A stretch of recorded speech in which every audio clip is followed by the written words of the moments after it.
You got to dig those soulful tunes, right? Hey, welcome to the Brofessionals. I'm Aaron Lopresti. I'm pretty old, but not as old as some of the other guys. Well, one other guy on the panel who we'll get to in a minute. But anyway, we're going to be talking about, well, I'll tell you in a minute. Let's introduce everybody that's here first. And we do have some missing people. Billy's on vacation and got bit by a giant spider, and we're waiting to see if he actually has developed spider powers yet. And Graham has been on vacation and just got back, so he's like crashed out on the couch with his dog. So those guys will be back next week for sure. So you'll have to just live with the four remaining bros today. So let's meet them. Let's bring them in. Let's welcome first man himself, Andy Smith. Well, hello. How are you? I'm just groovy, man. Glad you could make it. Man, you know it.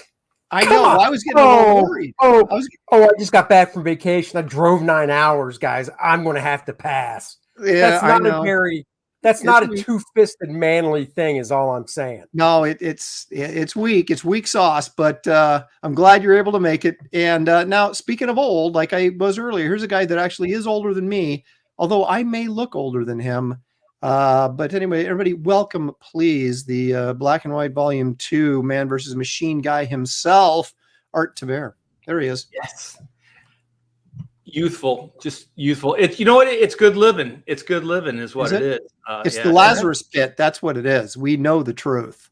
I like that you said, down those stairs. I think you said on the King Show, there's a Lazarus pit. Right at the bottom. We know it's down there. Yeah, that dog, your dog in the background, he crawls down there, but then he shoots up and he's all spry and ready to go. That's right.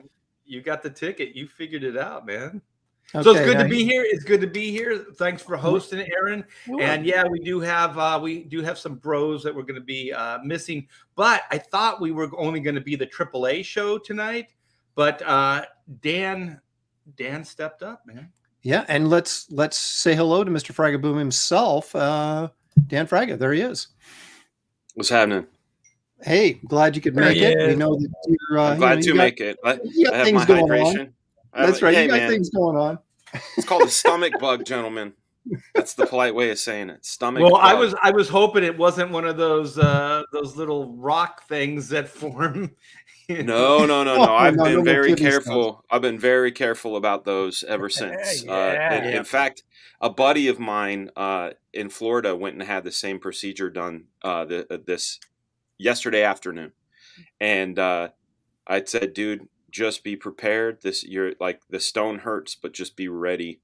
And he's like, oh man, anything to get this stone out, because he's had it for like a month, and it hadn't passed.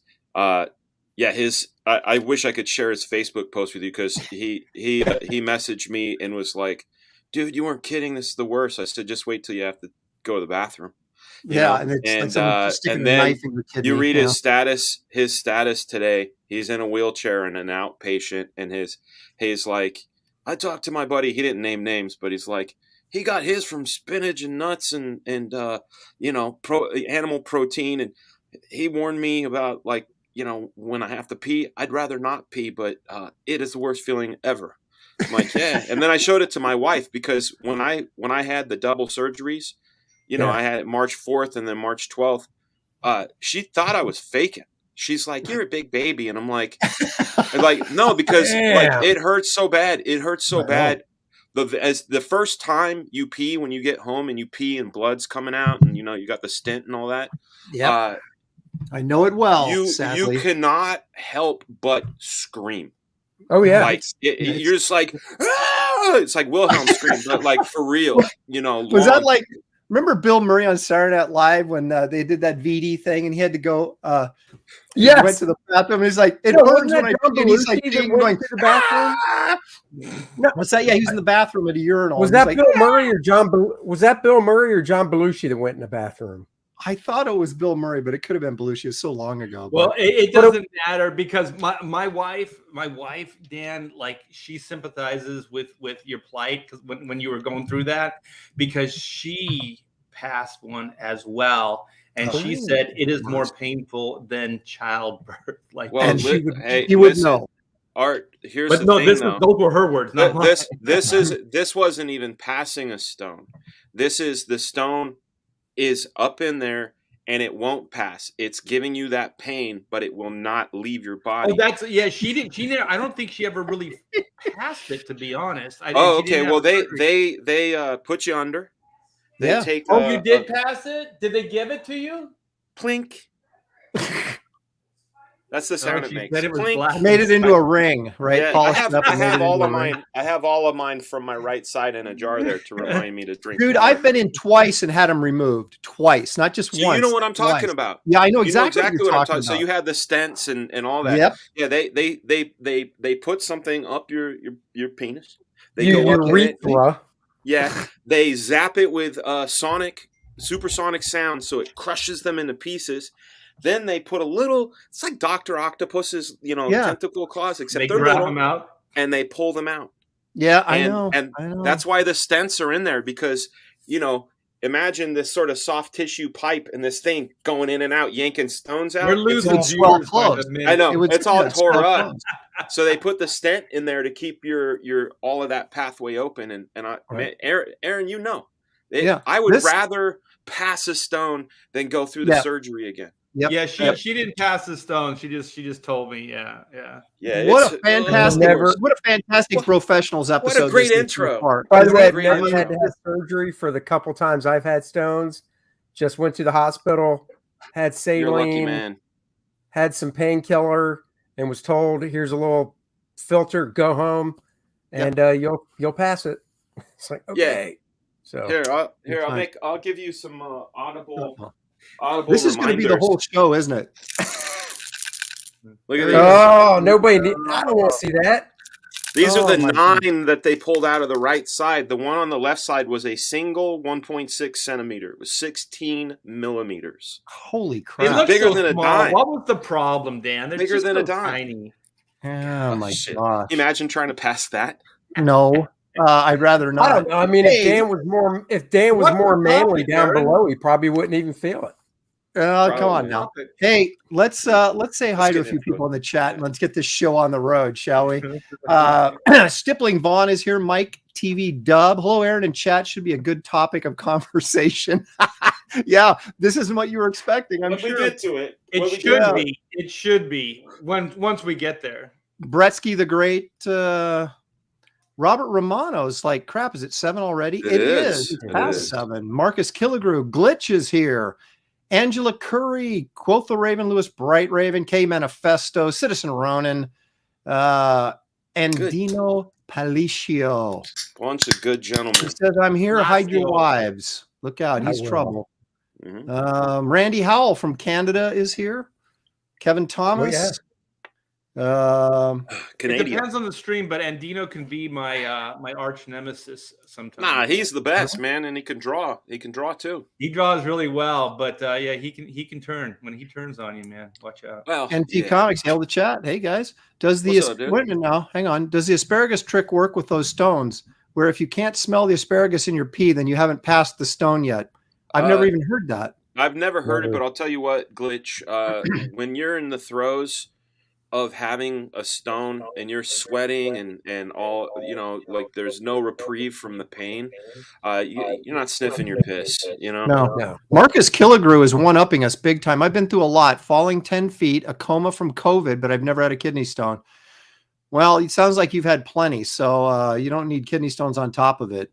Well, it sounds like Marcus is tempting fate. It sounds I know. Knock on wood, brother. Yeah. Eric Leguapo is here. First Watch Studios is here. All right. So, gentlemen, here is our actual topic of discussion. We often talk about artists that were influences in our younger years, right? That influenced our style and kind of helped us get to a professional level. But tonight I want to talk about artists that maybe you discovered after you became a pro. And maybe you saw their work and stuff they were doing, and it made you kind of pick up a few things from them and alter your style. Or maybe it's just an artist that you just really dig their work, right? And so you like go out of your way to find it and pick it up. But it can't be someone that you knew of growing up, like John Byrne or Frank Miller or anything like that. Somebody Dan's that you out. came across, huh? Dan's out. Dan's out. Well, he said he was embarrassed to admit some of the artists he discovered after he became a pro. So we'll see what that looks like. But Andy, let's start with you. Give us somebody that you discovered after you became a pro.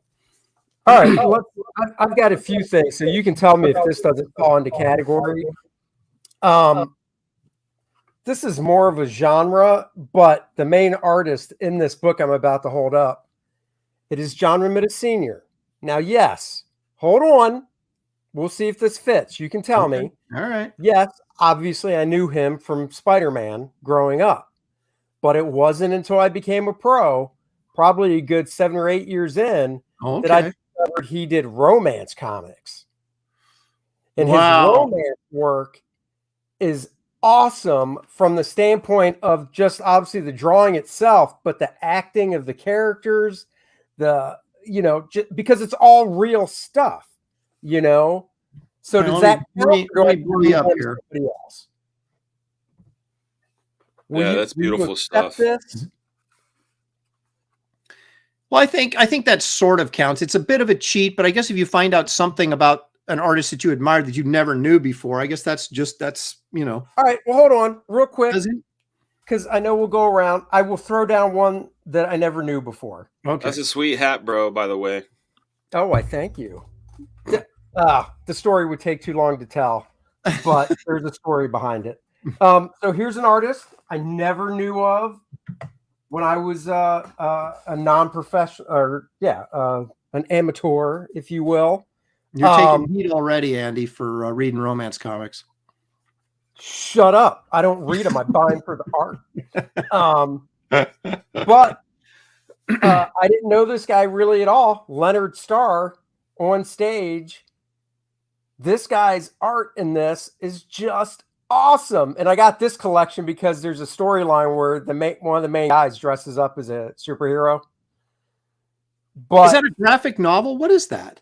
It's a collection of strips. Oh, yeah, I see. Okay. Yeah.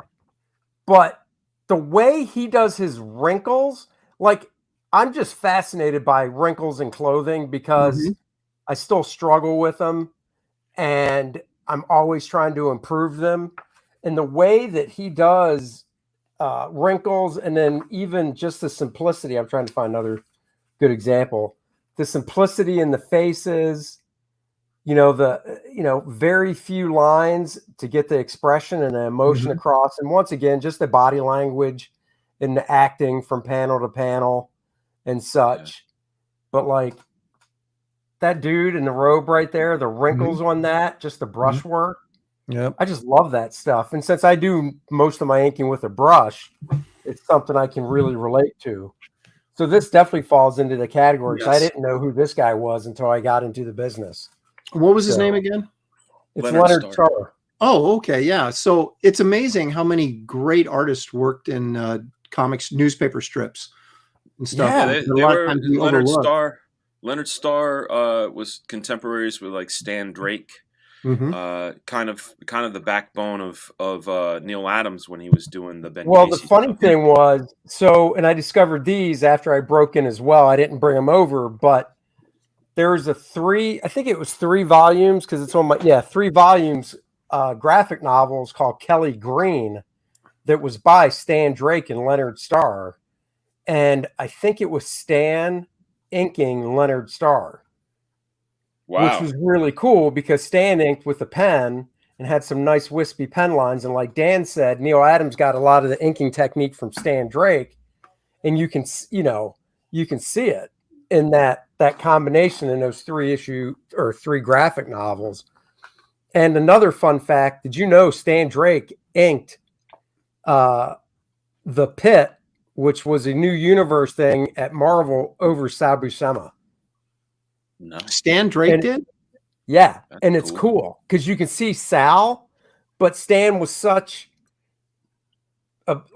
Sal's a really good artist if you look at his work, not comic wise, but advertising and stuff. But he had a very, he developed this comic book style that, we all know and love. But when you pair him up with Stan Drake doing the inks. Yeah, Sal, since I was a kid.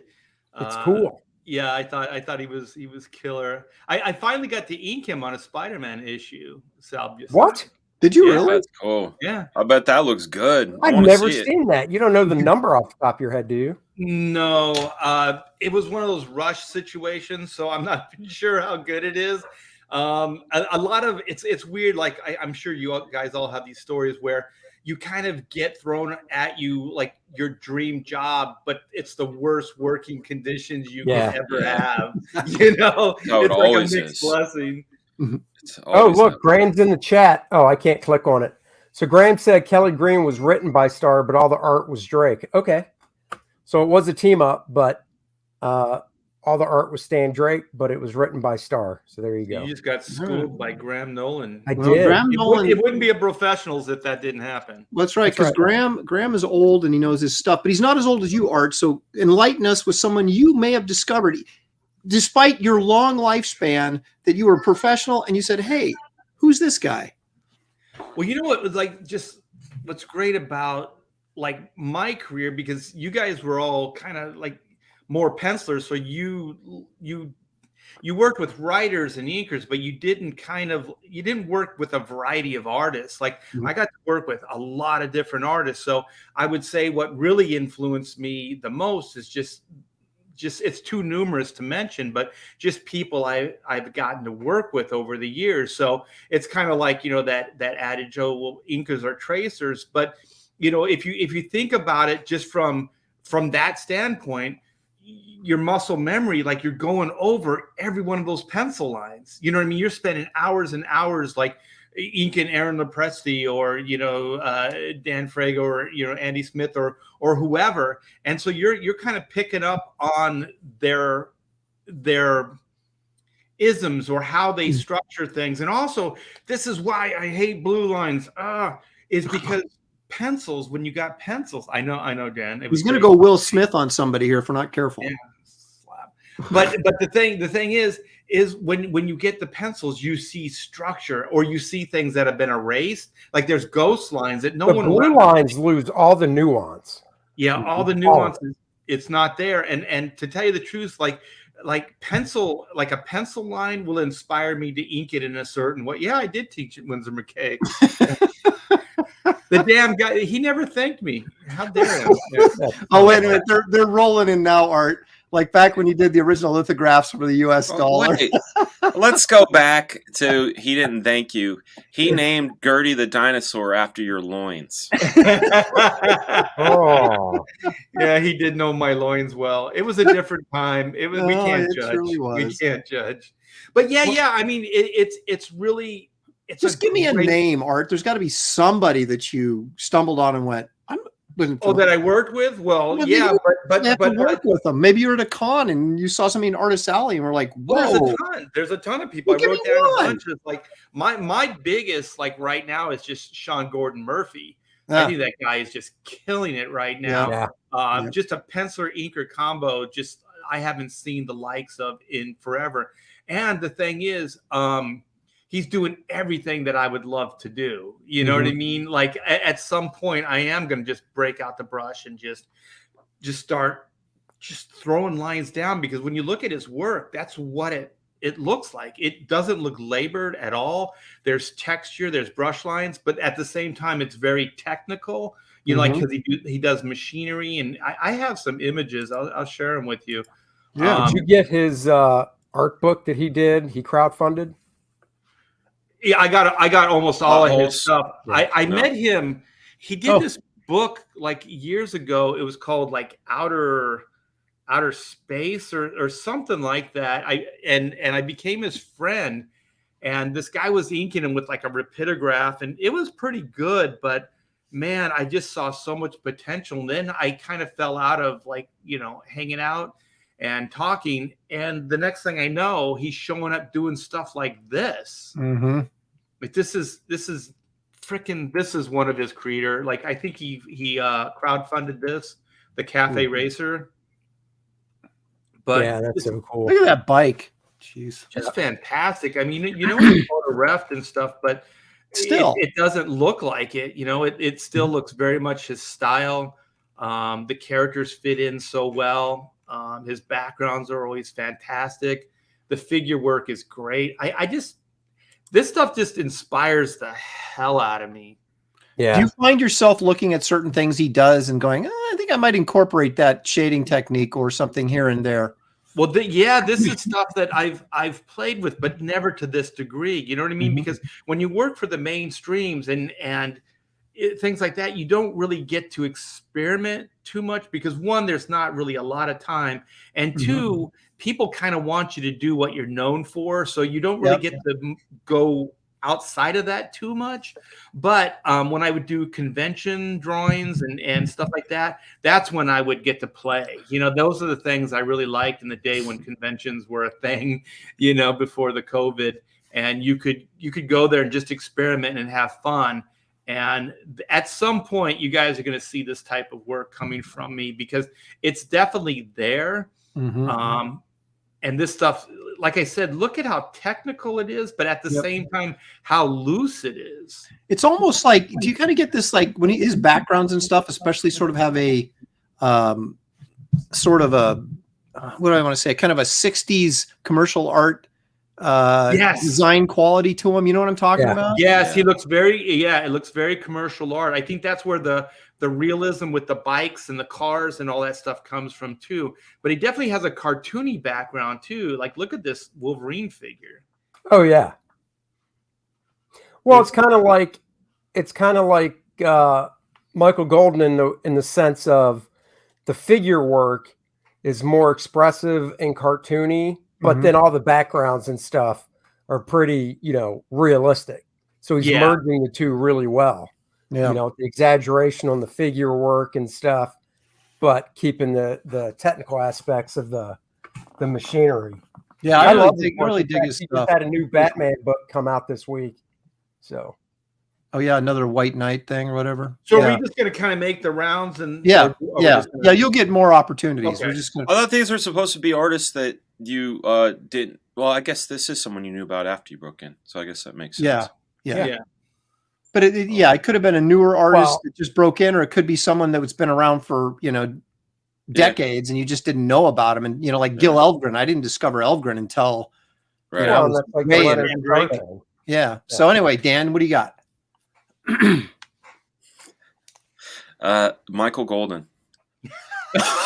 You didn't know about him? I didn't. I was. Really? You got to remember. Really. I started collecting comics in late '83, early '84, and you know, I mean, I didn't get his GI Joe annual until after, and the reason why Michael Golden was ever put in my periphery was working at Extreme and working with guys like Brian Murray and you know, guys that had real passion like Brian and Murat Michaels, and like Past Master Dan is saying, Micronauts was before my time, technically, as far as collecting.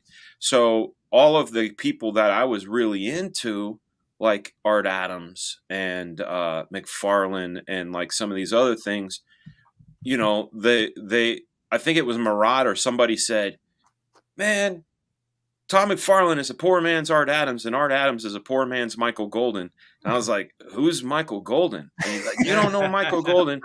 And I think the first thing I saw was the Doctor Strange 55, inked by Terry Austin. Terry Austin, yeah. And I was stopped cold. I needed everything. I was like, I need everything by this guy. I need it. Like, this is where it's at. And then, of course, Avengers Annual 10 and the Batman family stuff and the G.I. Joe Annual, the Micronauts, you know.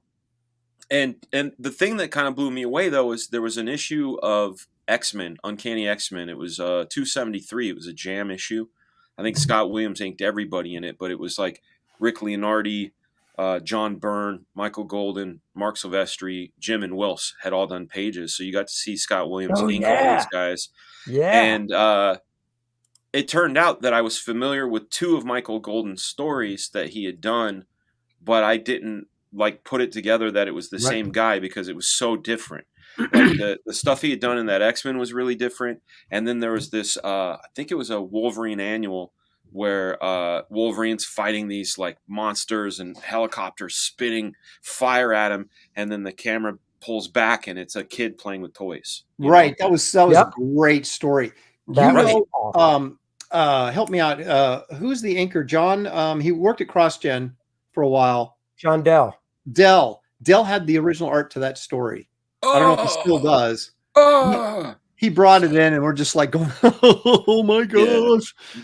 That was a great story. There's tons of stuff. Like Bronze Age Kid mentioned the Marvel Universe poster, which is epic. A lot of people don't know this, but that spaghetti webbing that Todd McFarlane invented, I got to use air quotes when I say it, because he got it from Michael Golden. Michael Golden had done a series of prints making the webs like that, and Todd just took it and popularized it.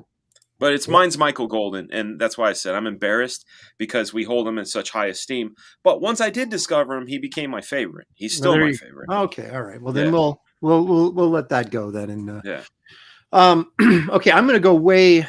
Well, I don't know how far outside the box with this first one, but this guy, I'm a big fantasy artist or fantasy art fan as much as I am a comic book art fan, and I discovered some guys just by accident, either sometimes by going through Stuart Ing's, booth at San Diego, right? He always has so many. I love that booth. Yeah, he has so many imported, books from all over the world, and so you get exposure to art that you hadn't seen before. And a few years ago, I saw this guy, and I just thought the color, and being a fantasy fan like I am. This is Paul Bonner. Ooh. Now, he did a ton of work for who was it? Wizards of the Coast. Who's up in Seattle that did all the like Dungeons and Dragons games? And Blizzard? TSR. Yeah. Was it TSR? Yeah, I think TSR. Yeah, and so he's done gaming art for these guys forever. And let me show you another one that this is kind of more of a simple vignette type thing. Look at this finished piece right here.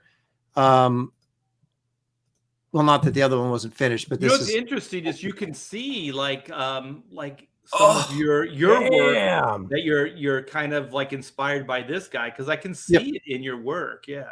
Yeah, these are things I see guys like this, and I'm like, why is that so cool? And then you start trying to implement some of the things they're doing to make it cool. Now, here's something that'll blow your mind, Dan. Yeah, these are watercolors. This is not oil paints. That's watercolor. Then they must be massive. Well, here's what he does. Be huge. I saw him at. I met him a couple times at Spectrum show in Kansas City, right? Which is basically just a fantasy illustrators con, and I went up and looked at his stuff, and he said, growing up, he would look at oil paintings like, I don't know, Frazetta or whoever.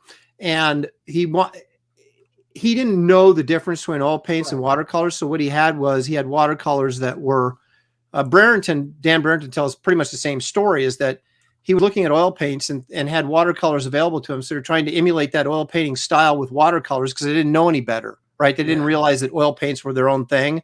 And so Bonner created this style using watercolors pretty thickly, obviously, but those are watercolors, and it just blows my mind. Even looking at the originals, you really don't get a sense that they're watercolors because he uses up on the figure some just to get more in that arm and stuff. Yeah, I was going to say that arm. Oh, exactly. I see it. I see it in the hand. I see it now. These got to be huge. These have to be huge. Oh wow! Well, they're good size, but not all. They're not as big as you might think. I mean, they're I see it though. I see it now. You can make watercolors to where they're fairly solid, and you can do layers with them. Yeah, so like gouache. You can kind of. Well, that's gouache. Not with regular watercolor, you can't. Well, it depends on if it's in the tube.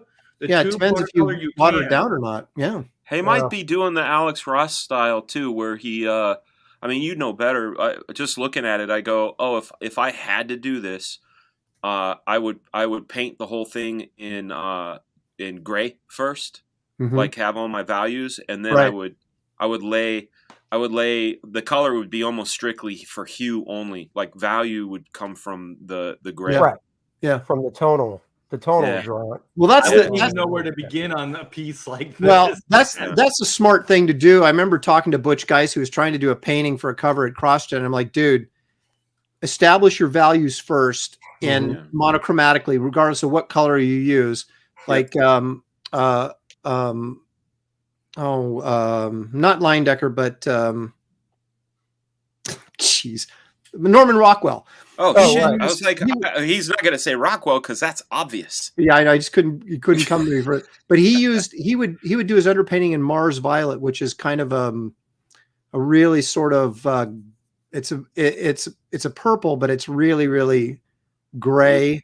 And he would do and well, I had a little bit of red in there. I mean, but it goes really well into flesh tones.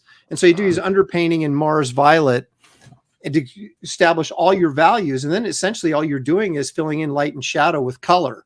But if you try to put your colors in without establishing your values first, yellows and things like that are really bright but aren't really that dark, or reds that can be really bright but are really dark, they can trick you if you're relying solely on the color to establish your values. So, but anyway, it's like Dan said about Alex Ross. Alex Ross does a full grayscale of every painting with black acrylic, I believe. Right.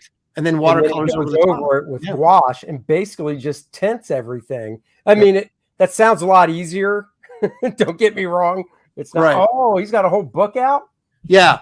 So man, he's got this is some high tea shit, you know? Yeah, you've got to get this book. If you want to check out Bonner's stuff, check out Out of the Forest, The Art of Paul Bonner. You can get it, you know. I just took a screen snap of this. I had to get it. Yeah, it's just some really cool stuff. I'm going to Amazon right now. Aviator Surge is asking, but wouldn't that technique work with water? But would that technique work with watercolors? The colors blend too much. No, if you paint wet on dry, like once it's dried, it's a pigment that's in there. Yeah, exactly. Yeah, that's why you can kind of build it in layers as well. Yeah. When I paint with watercolors, I mix with gouache, or pardon me, with acrylic sometimes, which is really bizarre, but I do it. And I use acrylic with white when I want something like black and white. So if I want something really to be highlighted, I'll use acrylics and like with blacks and white. Black and white, you say? Yeah. What are you talking about, Art? When you say black and white, what could you be referring to? Hey, let me take a second here before we go on our second round and let everybody know that we all have campaigns. They're all in the description of this video. So if you haven't backed one or you want to check them out and just find out what they're all about, the links for every one of our campaigns is in the description of this video. All right, Andy, what do you got for us? I want to thank RP for mentioning that Rockwell saying somebody's watching me back in the 80s with a hook by Michael Jackson. I always feel like it. And then Michael Jackson chimes in. When I'm in the shower, I'm afraid to wash my hair. It's like that's an excellent question, and I'm Dan. I'm kind of embarrassed that I don't think I asked him that question when I was talking to him about looking at it. Because watercolor is I have a gigantic passion for watercolor. I don't talk about it a lot, but I love watercolor immensely.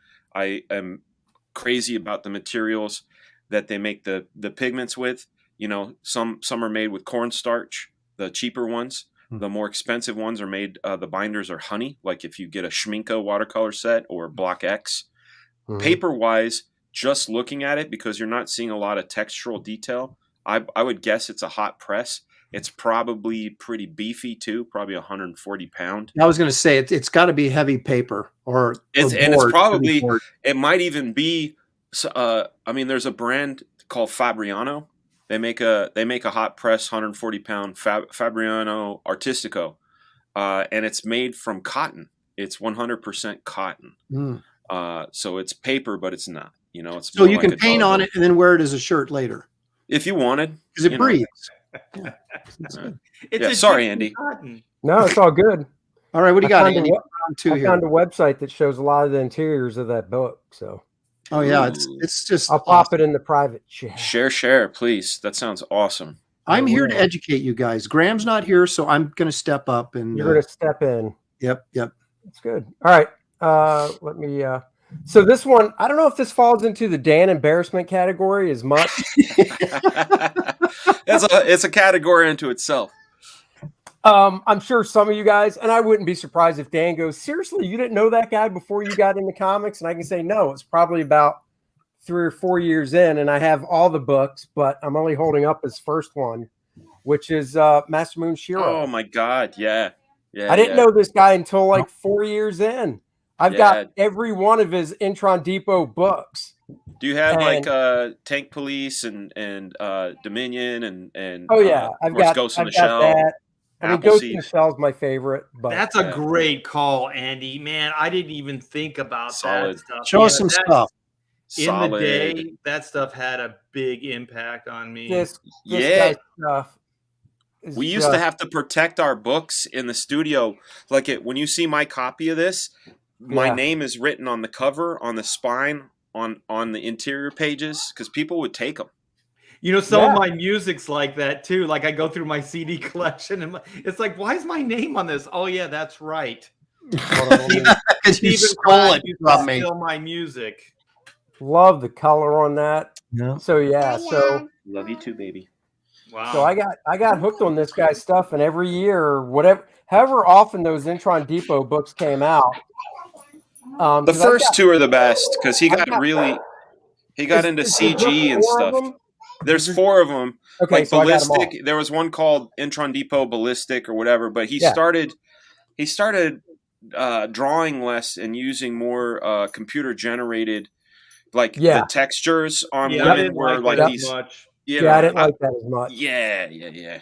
I mean, honestly, obviously his color stuff is fantastic, but I tell you what, his black and white work, the pen work, I love that stuff. Appleseed love that. Appleseed, like I said, the Ghost in the Shell. Yeah, there it is. There it is. Well, you know, it's funny. I was not into manga at all. Hang on a second. Let me. Yeah, full screen that. I was not into manga at all. And I'm still not really, but there came a point in time where I was looking at my machinery and stuff, and I'd be like, God, my stuff just looks like, you know, somebody drew it in the 1974 comic book. And I was like, so I started looking at manga to kind of get an idea of how maybe to do tech in a way that was more modern and more cool looking. Yeah. That's awesome. Yeah, that's great stuff. Look at that stuff. Yeah, sorry the lighting isn't good, but anybody who knows this stuff, this is probably you're getting a rise. Gigantic influence. Holy shit. Yeah. Oh, look at that. Hey, Jim Lee had that during Extinction Agenda. Oh, I believe it. That's where all of his tech and stuff came from. And the thing about these books, again, in the early mid 90s, the only way you're going to get this stuff, there was no Amazon. There was no way of interneting and finding it. You either find it at a show, or we had in LA a thing called Mitsuwa or the Yauhan Market, and they had a Kinyu something bookstore, and we used to pilfer it. And I remember if we went with Rob would always go, "I got dibs," you know. But I'll be honest, I just scoured the previews catalog, and that's where I got all those books, because you could get them through previews. I just had to special order from the store because it's stuff they didn't order. Yeah, the great thing about the Extreme Studios experience is because people would announce it. I'm going to this store, you know, and it's like, does anybody want anything? I'm going to and Mitsuwa. Then you just start whipping out like dollars and giving it to them. It's like, this is what I want, you know, and they pick it up for you. Yeah, it was great because this is the Dark Horse, you know, Dark Horse finally picked it up and stuff. They did a pretty good job of packaging and everything. But I have most of that stuff in Japanese, but I have it stashed away, you know, Akira and all that. You know, well, Art, what else can you offer to the conversation? You got to have some. I just realized there's so many more, but since I have it all prepared, I'm just gonna focus on this guy. I can never really say his name right. He's this French dude. It's Mignola. He's a French. It's not Mignola. How dare you? Morbius, whatever. No, it's Olivier. Olivier Coipel. Yeah, Coipel. See, we don't even know how to say it. Olivier. I talked to him once too, and I was just I just called him by his first name. The first name's what I have a hard time with. Is it Oliver or Olivier? Yeah. Olivier. Yeah, I spoke to him in New York once. I was with Terry Dodson. He came up and talked to Terry, and I said hi, and then he kept talking to Terry. So yeah, it took me a while because Forgot your name.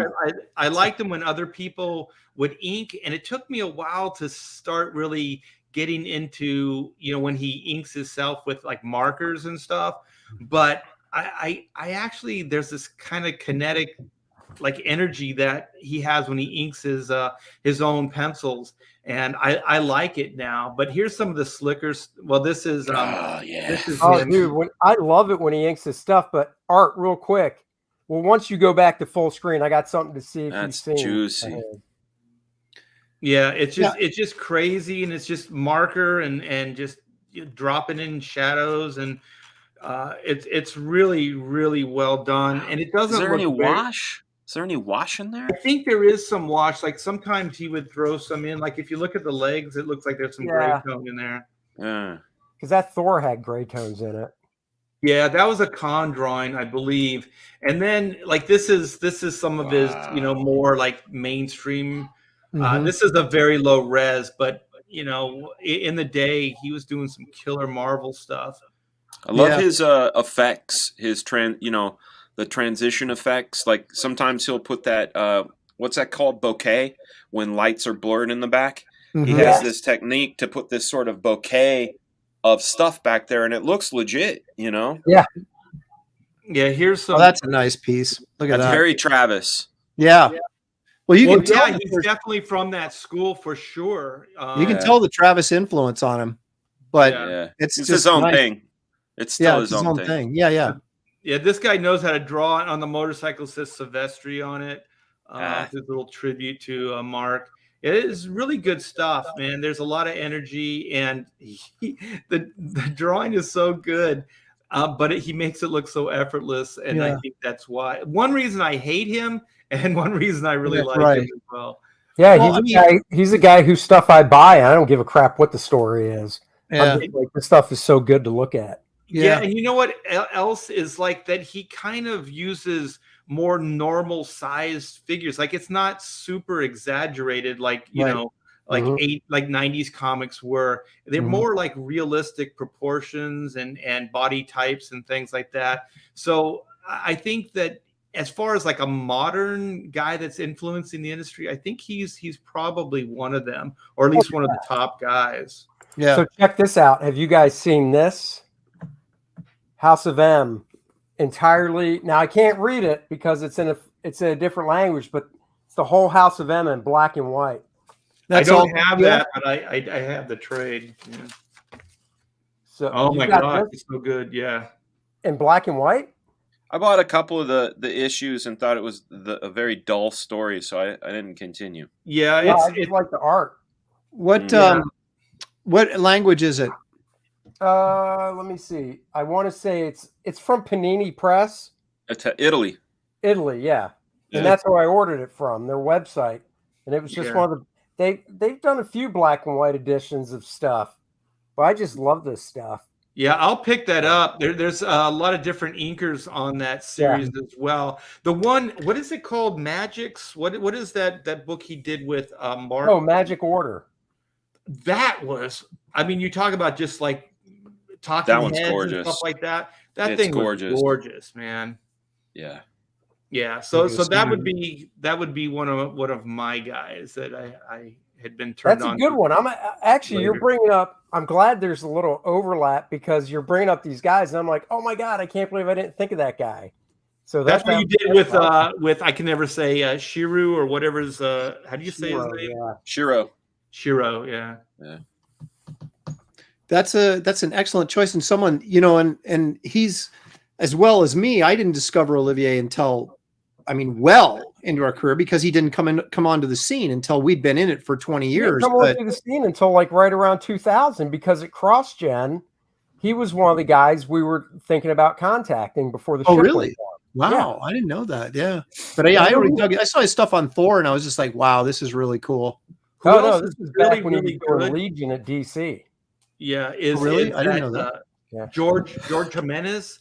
He kind of works in that style, but it's more it's digital, and he's really good too. Jimenez is great. Yeah, he's fantastic. Love his stuff. Pepe Larraz. Digital. All right, Mr. Boom, what do you got? Well, you brought up the Stuart Ing books. Yeah. And the book Claire. that blew my mind, that was called, I think called Iguana, by this wonderful French artist named Claire Wendling. Yes. And what really attracted me to her work is there's this sort of like everything is fluid. Yep. Mhm. Everything is graceful. It's kind of magical. I also have a penchant for cats, and she draws a lot of cats. It looks a little Frazetta-ish. I was going to say it's very, but it's softer than Frazetta. You know what I mean? Not as manly as Frazetta, obviously, because she's a female artist. But the whoa! Hey, what? Let's stick the misogyny level a little lower there. No, Aaron. Hey, what are you, John Malin? What are you, John Malin? We all know men and women have different sensibilities, whether mainstream culture wants to accept it or not. They do. How dare you. But anyway, go ahead, Dan. Look at this. I mean, it's like a little woodling creature sitting on the back of a fly, and all the textures are there. They're super, there's a delicateness to her work, but there's also. Hey, Dan, can I interject? Like that picture where she's on the daisy or whatever with the bug. Yeah, man, like sometimes I see pencils like that, and I just want to throw ink on them. For sure. It's almost like she's asking for it. You know what I mean? Wait a second. Aaron, and now Art. Wait a minute, Art's taking it next level though. That was next level. Right you look at her work. She has the other thing about her work is there's almost 2 or 3 styles she does. She kind of lays in that Jean-Gerard Moebius territory, in that she can do it all. There's stuff that she does. Like if you told me, let's be misogynistic and guys again.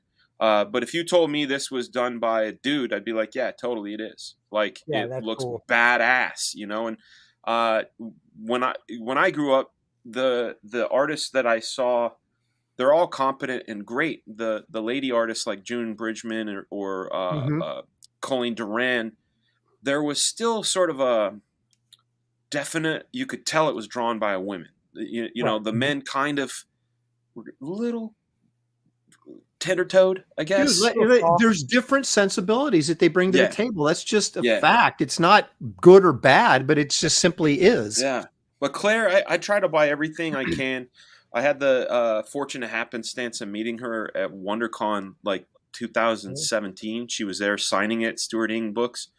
And I just told her like, oh my God, you just blow my mind. Like there's a virtuoso-ness to her stuff. Like everything just seems like it's moving, and it's again, go back to a word you used earlier. It seems effortless. Yes. And she's in complete control of what she's doing. And I think she did work for Disney. Really? I don't know in what capacity, but it seems to me that is that she, whether she was an animator or was just working in Disney Europe or whatever they got going on over there, I don't know. But I remember someone telling me that, and you can see it. It's just her animals are so good, and they're so fluid, and it's just God, and so in the musculature and the way that she's able to bend them and make it's just Art couldn't take it anymore. It's like go to my my little symbol. He has it set to when we turn our cameras off, it takes us away. Like, look, I can still. Wait a minute, how did I do that? I don't know. You did it. See, I'm here, but I'm not the ghost of Frigga. I don't understand. Well, is that in settings? I think so. See, I'm going total boomer now, right? I just it's all right. Yeah, because I was going to go grab a book, but I didn't. I know. I was about to grab one too. The other guy go ahead. If you disappear, what's the difference? Shit! Shots. But Heinrich Clay, is another guy that really do incredible animals. Yes. Yeah, actually, very. Not dissimilar to what Claire Wendling is doing. That's what made me think of it. Yeah. So you wonder if maybe there's, he was an influence on her a little bit. Probably. Oh, look at John Malin. John Malin's in the chat. See what he says? Never got the invite. I'm okay. Just waited all week to help the bros. I'll be okay. John, here's the truth. I went to Twitter to send you a link, and we don't follow each other. So I couldn't send you a message. So I said, if Malin shows up in the chat, I'll have like Frago or somebody that you're actually really friends with can send you a link. Oh, really friends with, he says. Yeah. Shit. Apparently, find it, but apparently, he doesn't follow me. So yeah, John, if you want to get in here, we're talking about artists that we didn't know about until after we turned pro and that have influenced us. Yeah, so come on in. If Fraga, send him a link, will you? Yeah, I'll send him the from link. the Facebook thing. Because Dan's friend. Well, you know what? It's like my kids. They what do you say? The squeaky wheel gets the grease. That's right. Yep. So we're gonna grease you, John. We're gonna grease you good. I gotta pull the link from the Facebook because I can't. Yeah, I can't invite from here. So hold on. Yeah. Damn, I'm trying to find another book. So as we have a momentary pause in the action, let's reflect on Yeah, tell us yours. You got round 2 right now. Yeah, okay, that's true. It is. I'll just have to do it this way. All right, I'm gonna go across the pond again. See if you guys have ever heard of this guy. Let me see the art because I'm bringing it up. Oh, I didn't know if you did or not. I went to another screen. No. Okay, this is Jean-Baptiste Monge. He's a French dude, and I actually discovered his work at Stuart Ing's. I was going through the books several years ago, and I saw this stuff. And again, it's more fantasy type stuff. And he does, there's like pencil drawings in his books, there's inked drawings, and there's full color. And this is like one of my favorite pieces of his that is full color. But he does, much like, who's the guy that did the Dark Crystal designs? Does all the arts and stuff. Froud. Yeah. He's very much Brian Froudish, although I actually like his stuff because it's more refined looking. And, here's a Brian Fraud.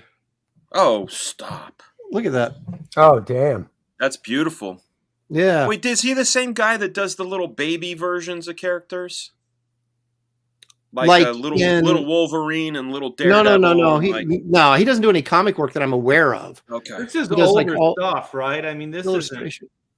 No. He's a young guy, younger than me. But he's still old. But you can't old school illustration. Yeah. Well, these guys are, a lot of the European artists there seems to be a greater fascination with elves and fairies and stuff. Cause I think it's more a part of their traditional folklore than it is in, the United States, obviously, because we're such a young country, relatively speaking. Well, that's where all those creatures live. They all live in Europe. Yeah, exactly. Exactly. They don't live here. But you can't even find this guy's books. If you want to get this guy's books, you have to go to French Amazon. You know how they have different languages? Yeah, .fr. Yeah, if you go to the French Amazon, you can find his books. Can you not the Amazon River?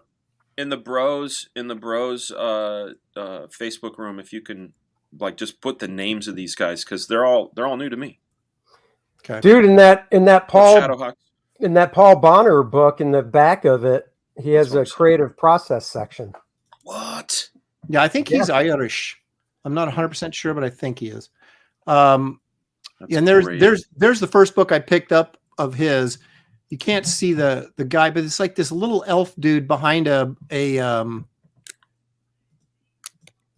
little pedestal, and there's a giant owl back here, and all these books and stuff. It's just it looks like Art Taber at a drawing desk. Yeah, exactly. I mean, they're about the same age, probably. In his younger days.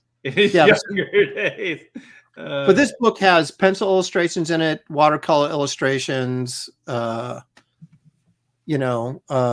runs the gamut. I don't know if he oil paints. He probably does. These guys are generally pretty well versed in all of that stuff. Where you we tend to kind of get focused on what we do in comics, which is black and white mostly, and then digital coloring.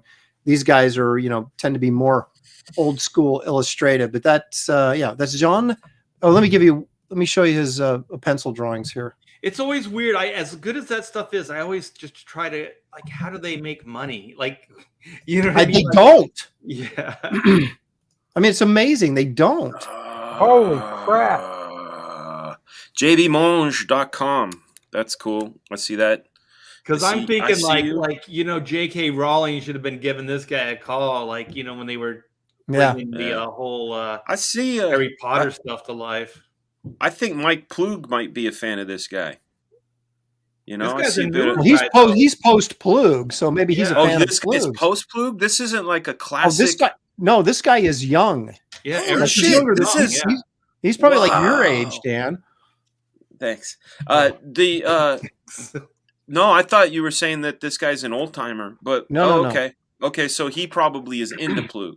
Yeah, I was saying he looked like he was looking like an old school illustrator, but then everyone was like, "No, this guy is a younger guy." No, his pictures when he comes up on when you Google him, his pictures are like this younger dude. So I mean, he's not like young, but he's younger than me.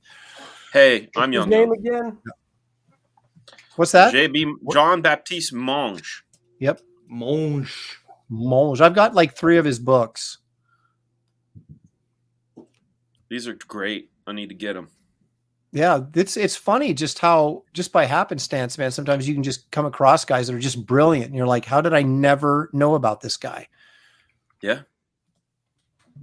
that's how I feel about my 3rd pick. All right, Andy, back to you. Oh, it's Dan's turn. We skipped him, remember? No, we didn't. No, he did Claire Wendling. I did Claire Wendling. Oh, that's right. All right, I know. When I talk, no one listens. Ask my kids. I couldn't find my hardcovers of these, but I got these from Stuart Yang. Stuart Ing. My bad. I'll tell you, man, you can get lost in his setup at the conventions, but his store in LA. Dude, he's the one booth I always have to go to. Yeah, his in IDW. His in IDW. So wow, this guy these just are goes nice. by Roger. Okay. I believe it's French. It's French here on this website. It's in English, but I've got the oversized hardcover albums that originally came out because Stuart has all that foreign stuff. So I should get these so I can actually read the story. But this guy's stuff is just so clean, and I love the style, like the faces, just everything about this stuff. Yeah, I love this kind of work. It looks simple, but it's really not. There's a lot of planning, a lot of composition. Just graphic approach to things. This is really well done.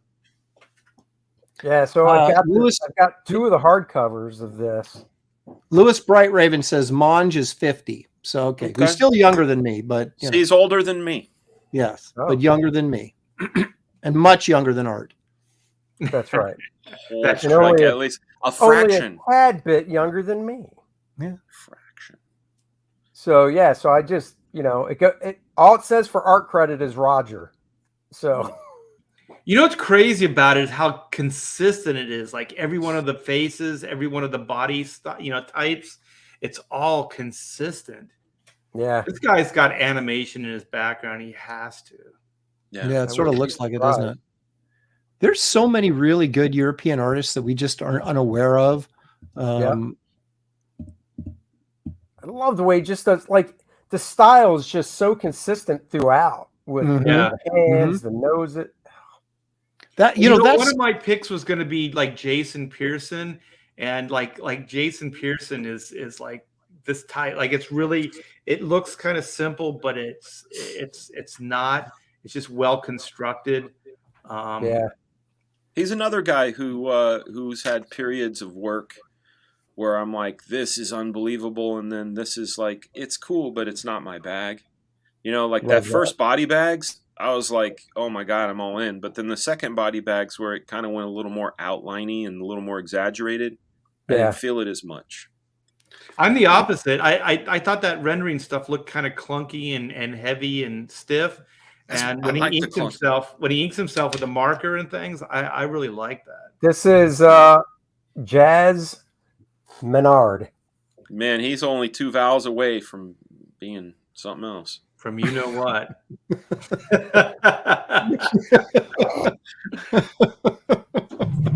So yeah, put this in the green room, Andy, because I'll pop a link.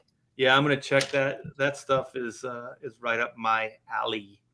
You know, it's interesting when you look at guys like this, and you look at them, and and if you have, like, say, I don't know, we're all of us are somewhat what you'd consider work in a traditional style, and you look at something like that, and you think, man, I want to incorporate some of those elements into my work, but it's getting the consistency, because you'll like use it sometimes and then you forget about it and then you don't use it another time. And, so it's really when you've got a unique style, you can tell that these people, it's coming out of their own personal vision, right? Because it's so consistent across the board, where the rest of us are kind of like, ooh, I'd like to adopt some of that. I'll take a little bit of that. And then you got this sort of inconsistency for a while till you can meld it into your own style. Right. And that's the hardest thing, like between like chronomechanics and black and white, is a completely different style. So you really have to be in that place, that headspace, so you can keep that consistency. And that, Aaron, that is my biggest bane of existence, is just to find that, because then you got to move the camera, right? So you got the one shot down. You're like, fortunately, I nailed it here. And then, okay, I'm going to do an upshot now. Oh, man, like you're just drawing and redrawing and redrawing until you can get that same feel to it. And then hopefully it becomes muscle memory after that, because it's scar tissue to get to that point, right? Because you're drawing and redrawing, and then it just kind of, hopefully, like I said, it stays with you. Although in my case, not always. Well, it's kind of like you can understand why you have animators have character sheets, right? All these different angles and stuff like that, because you got to get all that stuff into your head till it becomes consistent that you can just do it.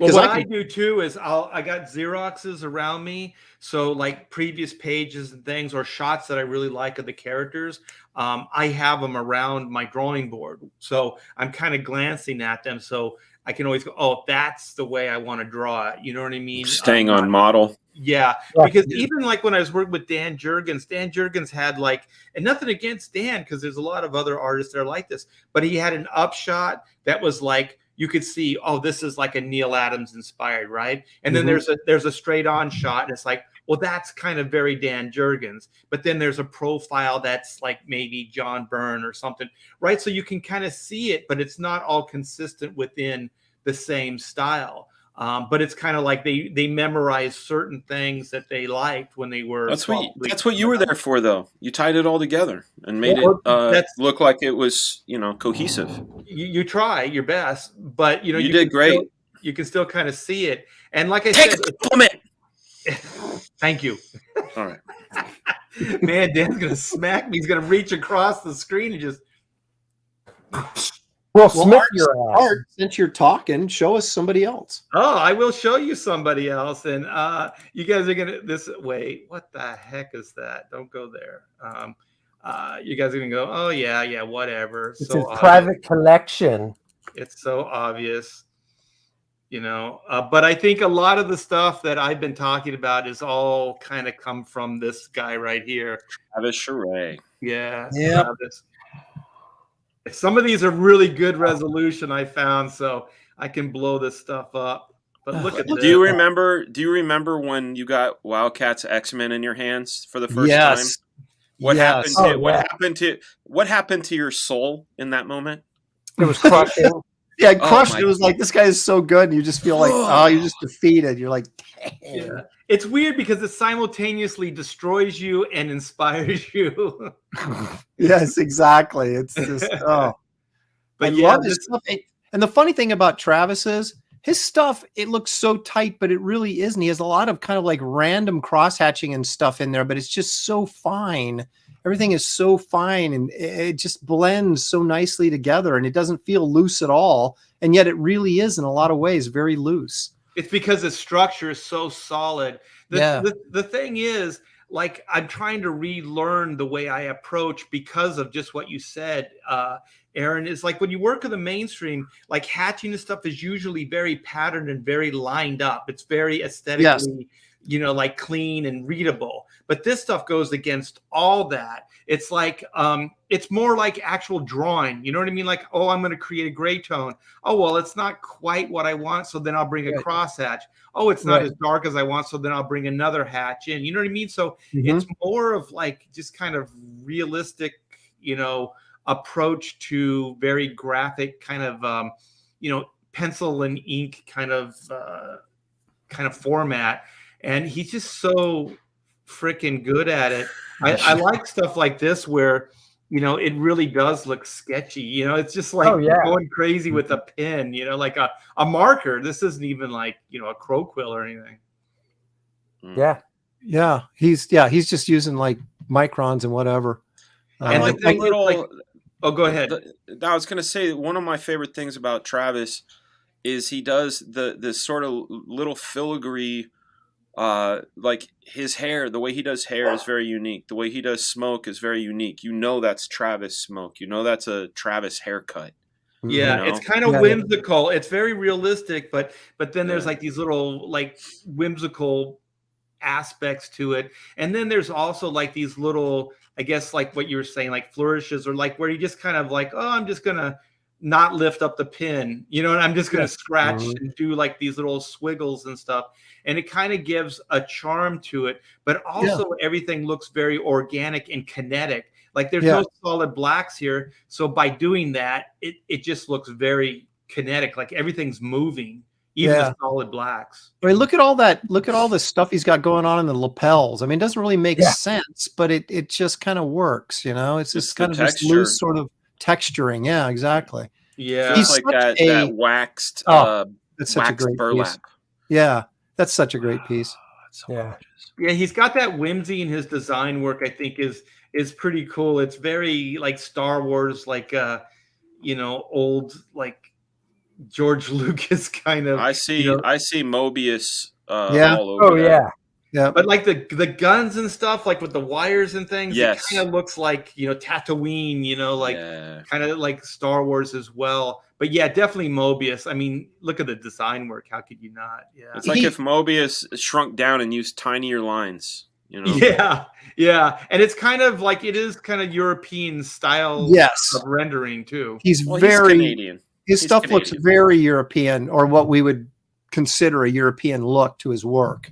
Doesn't he live over there now? No, he's in California. He was for a while when he was doing that Meta Barons, I think, but that was years ago. Metal Erlon. Oh, he only did like a handful of pages of that, though, didn't he? Yeah, in like 7 years or something. It's gorgeous stuff. He's got a worse pace than I do. Yeah, you want to talk about Dan or Ethan being a little bit behind on their books. This guy, it took him years to get that Meta Barons. He never even finished it, but it's like you said, though. Now it's like what Adam Hughes told me. No one remembers how late you were. They only remember how good it was. Exactly. Yeah. And I've always been the opposite. Make the deadlines. Otherwise, what's me the too. point? Rob Liefeld used to own this original. Are you kidding? I've held this in my hands and used to own it, so he got rid of it. To own it. Yeah, he got rid of it. Some of that white splatter can be attributed to you when you first held it. Most certainly. It was drool. No, Rob. Here's the thing: is Rob learned a technique, and I'm sorry for sidewinding us, but it's a good story. There's this really incredible art collector named Dave Mandel. Yeah. Dave, and he used to write on Seinfeld. He's the showrunner of Veep, but he's also like one of the most incredible collectors of comic art. And he owns like the Dark Knight piece that we love with Batman and Carrie jumping over the city. He has it. Oh. He has Bullseye stabbing Elektra. He has it. Oh. But I'm saying he has all the grails. He has Peter Mayhew's actual Chewbacca costume from Star Wars. Like, you're kidding me. Because that's what he did with his money. But what he would do, and this is, I'll circle around to why Rob no longer has that piece, is Dave will see something he wants in your collection, and you'll say, I won't trade it. And he'll go, or sell it. He'll go, oh, okay, cool. What are you into? And you're like, oh, yeah, well, I love, John Byrne, blah, blah, blah, blah, blah. And he's like, you sure you won't sell it? Yeah. Well, then the next time you see Dave, he'll have bought like 4 John Byrne X-Men pages. Not because he wants them. He'll have bought them to get what he wants off of you. He's kind of like making a deal with the devil. It's like, so I'm fairly certain with Rob, it was like, hey, because Rob is a John Byrne, mini Frago alert, mini Frago alert. But I'm fairly certain because of knowing Rob's loves, he's got a big love on for the Byrne X-Men stuff. I bet you someone said, listen, I got like 2 John Byrne pages and like let's just do a trade. And Rob went, yeah, okay, because he loves Travis, but he doesn't have that connection. So right. And sometimes you have something in your collection for so long, it's like, let's trade it up. Yeah. Let's do. Well, I have stuff I'll never get rid of.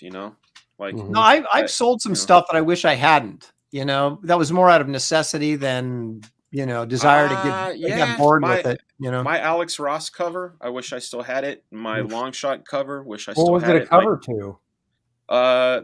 The gear station. Alex painted a cover for me. Cool. But like we had like my ex-wife and I needed to buy a house, and we were short by like this much, and this much being an Alex Ross painting, so I had to sell it to be able to buy the house, and it still hurt. It still hurt. Oh, I hear you. Yeah. All right, so Dan, I think it's your turn. Travis, I have a question for you. Yes. I have a question.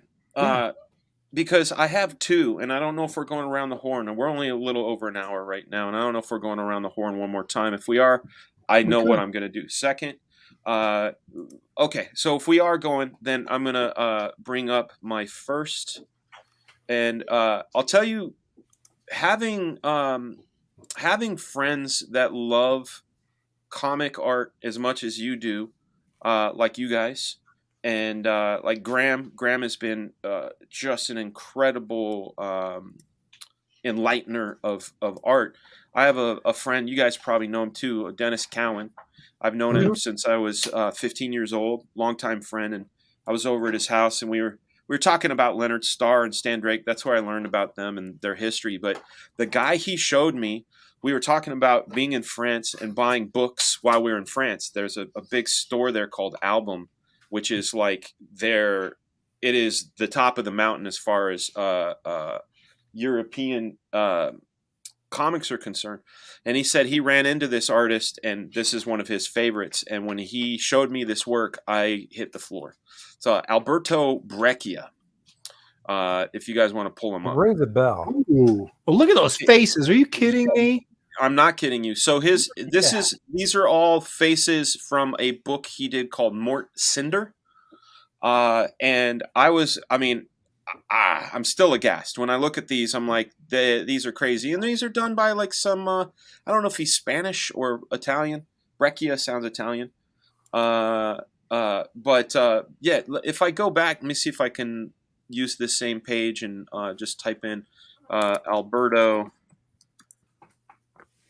Breccia, and then we go to images, because he died in 93, so he's an old timer. But Mort Cinder, this is the book here. This is the one I actually have. This one here, and like the work is fantastic. I mean, you want to see some other stuff he did, not just the those faces. Wow. Yeah. And this is another great example of some really what you'd consider loose inking, right? Yeah. It just creates such a nice texture and feel to the whole thing. Yeah, I mean, take a look at that. I mean, these are serious. I think he was looking in the mirror for this guy. Probably. I mean, this face, every time I see it, I'm like, that is the proper use of uplighting, Yeah. Oh my gosh, look at that. But I guess we could go back to that face. Hang on a second.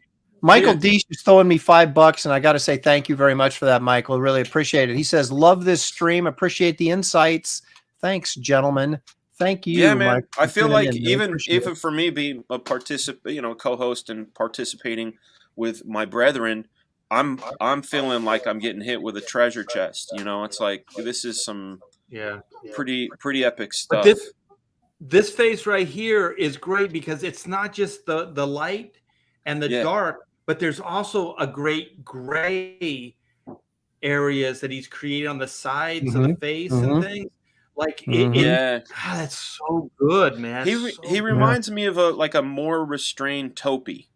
You know, it's got like that Topi feel to it. Yeah. But it's not as Topi is more kind of chaotic and patterns, almost like a Gustav Klimt of line work, you know. And let's see his history. He Argentinian. There you go. Great use of contrast too, you know, just where he places his highlights. This is his name here. Breccia. I would bring up Breccia. Yeah. Okay. John Paul Leon. Yeah, I'm sure John Paul Leon probably loved his stuff. Yeah, John Paul Leon was really good. Thank you, Son of Liberty Radio, for the $2. We really appreciate it.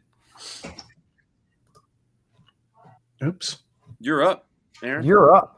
All right. Well, I had to do some last minute juggling here because I was going to bring in Travis because I was unfamiliar with his stuff, and I think the first time I really saw any significant use of it or a significant amount of that was in that X-Men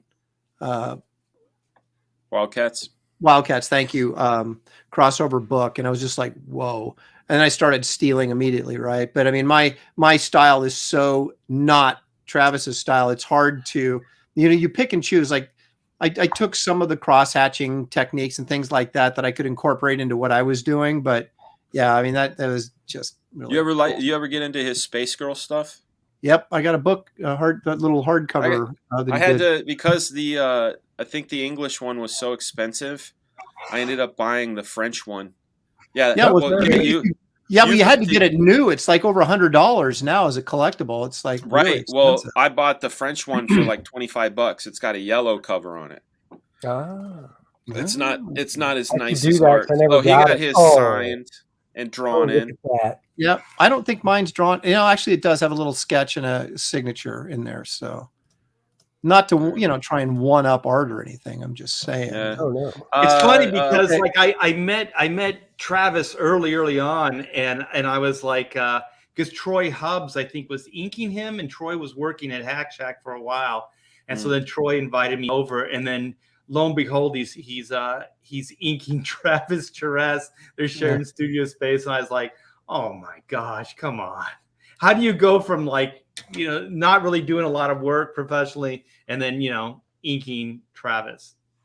Well, I'd imagine he's pretty picky, so he must have. Because I know that Gary Martin inked him on something, and it was really, really, really tight and really looked good, but Travis didn't like it, so Gary didn't end up getting the job. But I remember seeing the pinup, and I was just going, "Whoa!"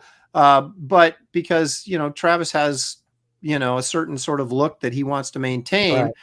And, Gary did a terrific job on it. And I thought he'd still look like Travis and everything, but it was more of a refined, slicker look, right, than what his stuff looks like. Right. And then Troy told me he, all of his training went out the window because he ended up having to use rapidographs. I think he was inking Travis with rapidographs. And I was like, you almost have to, right? I couldn't do that. I mean, Richard Friend did a pretty good job on that Wildcat stuff with kind of keeping that looseness in there, but at the same time, that cool style was still there. Is this this is me? Because I was going to do Travis, but you scooped me on it. So I thought Kevin McGuire or Nowlan. You didn't know Kevin Nowlan before you got in the business? Mm-mm. Wow. Yeah, I got his Outsiders annual, his man bag. Oh, I had no idea until because the thing with Kevin was he never was like on a mainstream book. He was always just like popping up here and there and background. I mean, he did one I think he did didn't he do a Hulk issue? Or he just did the cover right before he did a bunch of Moon Knights. He did a bunch of Moon Knights. He did 4 or 5 Moon Knights. Yeah. Yeah, I just wasn't reading Moon Knight. So it wasn't until it was just before the Penthouse stuff And someone said, have you checked out Kevin Nowlan's stuff? And I was like, whoa. But the great thing about Nowlan is his color work is exceptional. He colored this himself. And, but he also, how he places shadows. And it's like, he does it. Am I echoing? Why am I echoing?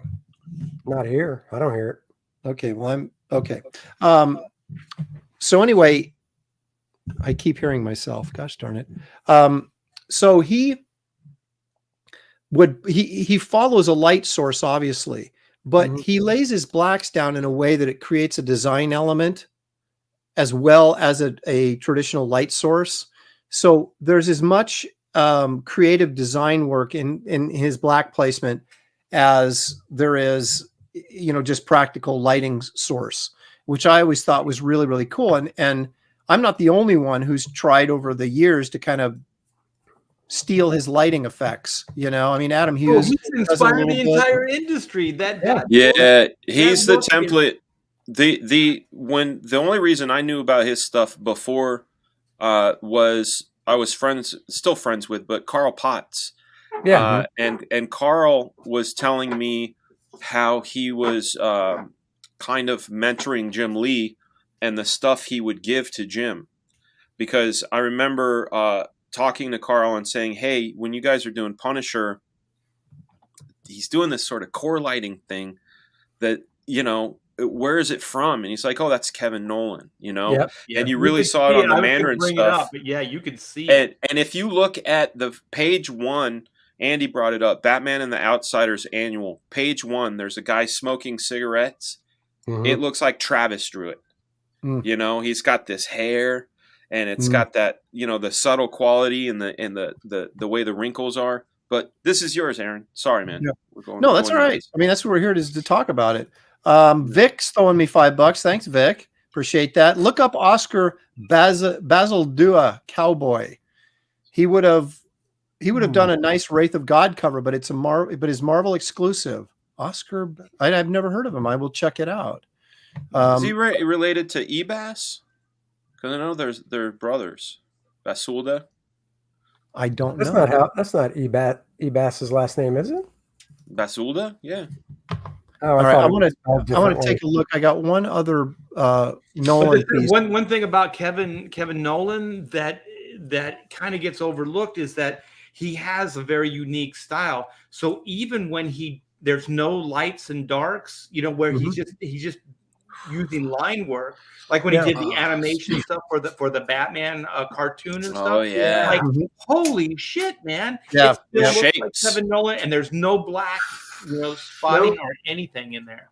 This is the story that really turned me on to Nowlan, and I thought, man, this guy's next level. It was the black and white. Batman Black and White, the very first volume of that they did. I could see how this affected you, Aaron. I'm seeing it, 100% seeing it. And I'm never one to try and draw like someone else draws, but I will take techniques that they use and try to apply them within my style. Oh yeah, because there are guys out there that are out right now are just aping Nowlan. And I won't mention any names, but it's like I just can't do that because it's like, well, there already is a Kevin Nowlan. They don't need me to be a cheap imitation of Kevin Nowlan. But there's things he does that you look at and you go, wow, why didn't I think of that? Or how does he, what's he doing with the blacks and how he does the edges, the crosshatch edges, coming out of the black to soften those, certain areas. It's just, again, it's kind of a loose inking style, and yet it's so well thought out. You know what I mean? It's not just kind of random. I'm throwing crap down there. It's funny because I would never say that Kevin Nowlan was a good inker. I would never say like he's one of my favorite inkers or anything like that. But he goes beyond that. Like he's beyond those things because everything he does, it just works and makes it look better. It's kind of like he draws with the ink. You know what I mean? It's like it's not just covering lines. It's like there's drawing, there's interpretation, there's all kinds of things going on. So I think he's beyond an inker. You know what I mean? But if you look at it from a technical standpoint, he's not like a great inker. But that doesn't matter. Yeah, it's. I mean, when he inks somebody else, he generally takes it over, and it's kind of like if you want to get a piece of Kevin Nowlan artwork, you get him to ink some of your stuff, and you keep some of the pages, right? Because it will become Kevin Nowlan. Yeah, and, remember that Dan Jurgens Superman? What was it? Yeah, that was so good. Aliens. It was so good because the interesting thing about Nowlan is his anatomy is very sort of stylized and wonky, right? But Jurgens is very by the book, right? So you take Nowlan and give him all the little Nolanisms, but then you keep that more consistent anatomy that Jurgens has, and it's just like a great piece. It's like when Nowlan inked Garcia Lopez on that Doctor Strange fate. Doctor Strange, yeah. That was great. He did 3 issues of Batman over Jose. Did he? A decade ago. Yeah, I didn't know that. I like what he did over Quesada. Yes, sort of Azrael. Well, let's be real. That was one of Joe's first jobs, wasn't it? I mean, he totally made Joe. Yeah, you put a different inker on that job. Yep. Yeah, and the thing is, God, what was it? Nowlan was. Oh, I can't remember the job, but everything he does, it ends up turning into, Kevin Nowlan. It's like funny you can't get. Oh, that's what it was. I was talking to Dave Finch, and I just kind of said, like, I can see your influences, and he goes, you can, and I said you really love, like Bisley, and you really love Kevin Nowlan. He goes, those are the 2 sources, and then he said Mignola. Yeah, there's a little, but maybe through via Bisley. You think maybe? Did you ever see the Batman that Kevin inked over Dave? No. All right, I'll find it. I got it. I saved I never see that. I never. But you can tell. You can tell with Finch. You can tell how well he spots blacks. You got to wonder if. Obviously Nolan is an influence, and wonder if maybe some Wrightson is some influence, and just how heavy he places blacks. Yeah, he said the two sources. It was Simon Bisley and it was Kevin Nowlan. Like if you had to just cut it to the quick, like those would be the 2 main influences that define the style. And when you kind of look at it, you can see it. And one of my favorite things still is like where you can see the evolution of Jim Lee. We kind of talked about it. Dan brought it up, with the Punisher War Journal and stuff. And you could kind of see like his influences and how like he was bringing them in. And you could see it every month. Like you could see it deviate every month. And then eventually, everything kind of, the stew started coming together. Yeah, it started coalescing and became its own thing.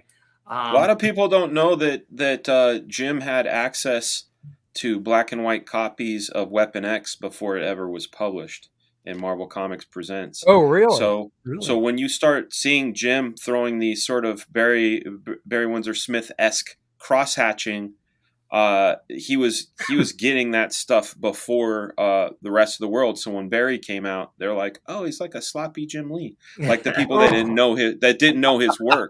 But it's because Jim had the advanced copy of that stuff. Yeah. It's funny. Golden, when I first met Golden, he was very apprehensive. I think I told you guys this when he showed me those Batman covers, those detective covers he was working on. Very apprehensive about showing them to me because he's had people see his work before it got published, then lift stuff out of it, And I never really thought of that, man. But we're all magicians, and we don't want all of our tricks to be shown. Yeah, Dan and I learned that by working at Extreme Studios. Dan talked about it on a live stream the other day about like when you're working in a studio structure. There's no hiding it, man, because they're looking right over your shoulder. Yeah. Well, we did that, when I had Studiosaurus in Portland, just the artists that were in the studio were me, Matt Haley, and back when Haley was like sort of, kind of a hot thing, and Terry Dodson, right? So I was constantly looking at those guys and going, how can I incorporate some of that into what I'm doing, So I see that a little bit. You can't help it. When you see people that are good, you're like, and you have appreciation for the work, it's just instinctive to say, oh, wouldn't it be cool if I was doing that? Well, So I've always said this, the Beatles started off doing cover tunes. So everybody lifts, everybody's inspired by something. And then eventually I think then it becomes your own thing. And you still might be able to see the influences in the work, but if you're doing it well, then, no one cares. It's great stuff. It's true. Andy, we'll go. You got another round you want to go? Sure. Yeah. And one thing to show first, since Dan brought it up, and I've got my spin rack right next to me. Yeah, there it is. Show that first splash page, man. Let's see. Show that first page. First, look at that beautiful painted cover. Yep. Yeah. Kevin. Then, there it is. Look at that face, though. That's a Travis face. Yep. Yeah. And then, I got this one out as a kid. And I was like, damn, this is hot. Yeah. I really can't believe you didn't know who that was. Okay, so don't leave the screen up. Read your super chat. Just hang on a second here. So Zaid Comics throws me $5. Thanks, man. Appreciate it. Loving the show. Hope you tune into our Diaz Brothers show tomorrow at 7:30. We have a cool new set and are going to be announcing our next big CG collab book. So it's a great set. Are the Diaz brothers a band? They're going to play a set for everybody? No, they've got like a couch and a desk, and like it's really nice. I'm just kidding. It's what I'd like to have if I had the room. It's all fun and games until somebody gets. Okay, thank you for that very much, man. Appreciate it. $5. So this guy I discovered honestly just about 10 years ago, 12 years ago. Topi. Yeah. Oh, wow. Love Topi stuff. Yeah, Dan, you mentioned him earlier. Yeah. I didn't discover this dude until like 10, 12 years ago. And I'm like, holy crap, where the hell have I been? I mean, this is stuff it's totally opposite of what I do, but I can't see it very well, but it looks very kinetic, kind of Walter Simonson-ish. Here, hold on. Let me try. There's a lot of broken line work and in there in the shadows and stuff that really gives it sort of, like you said, that sort of kinetic energy. That's really, really cool.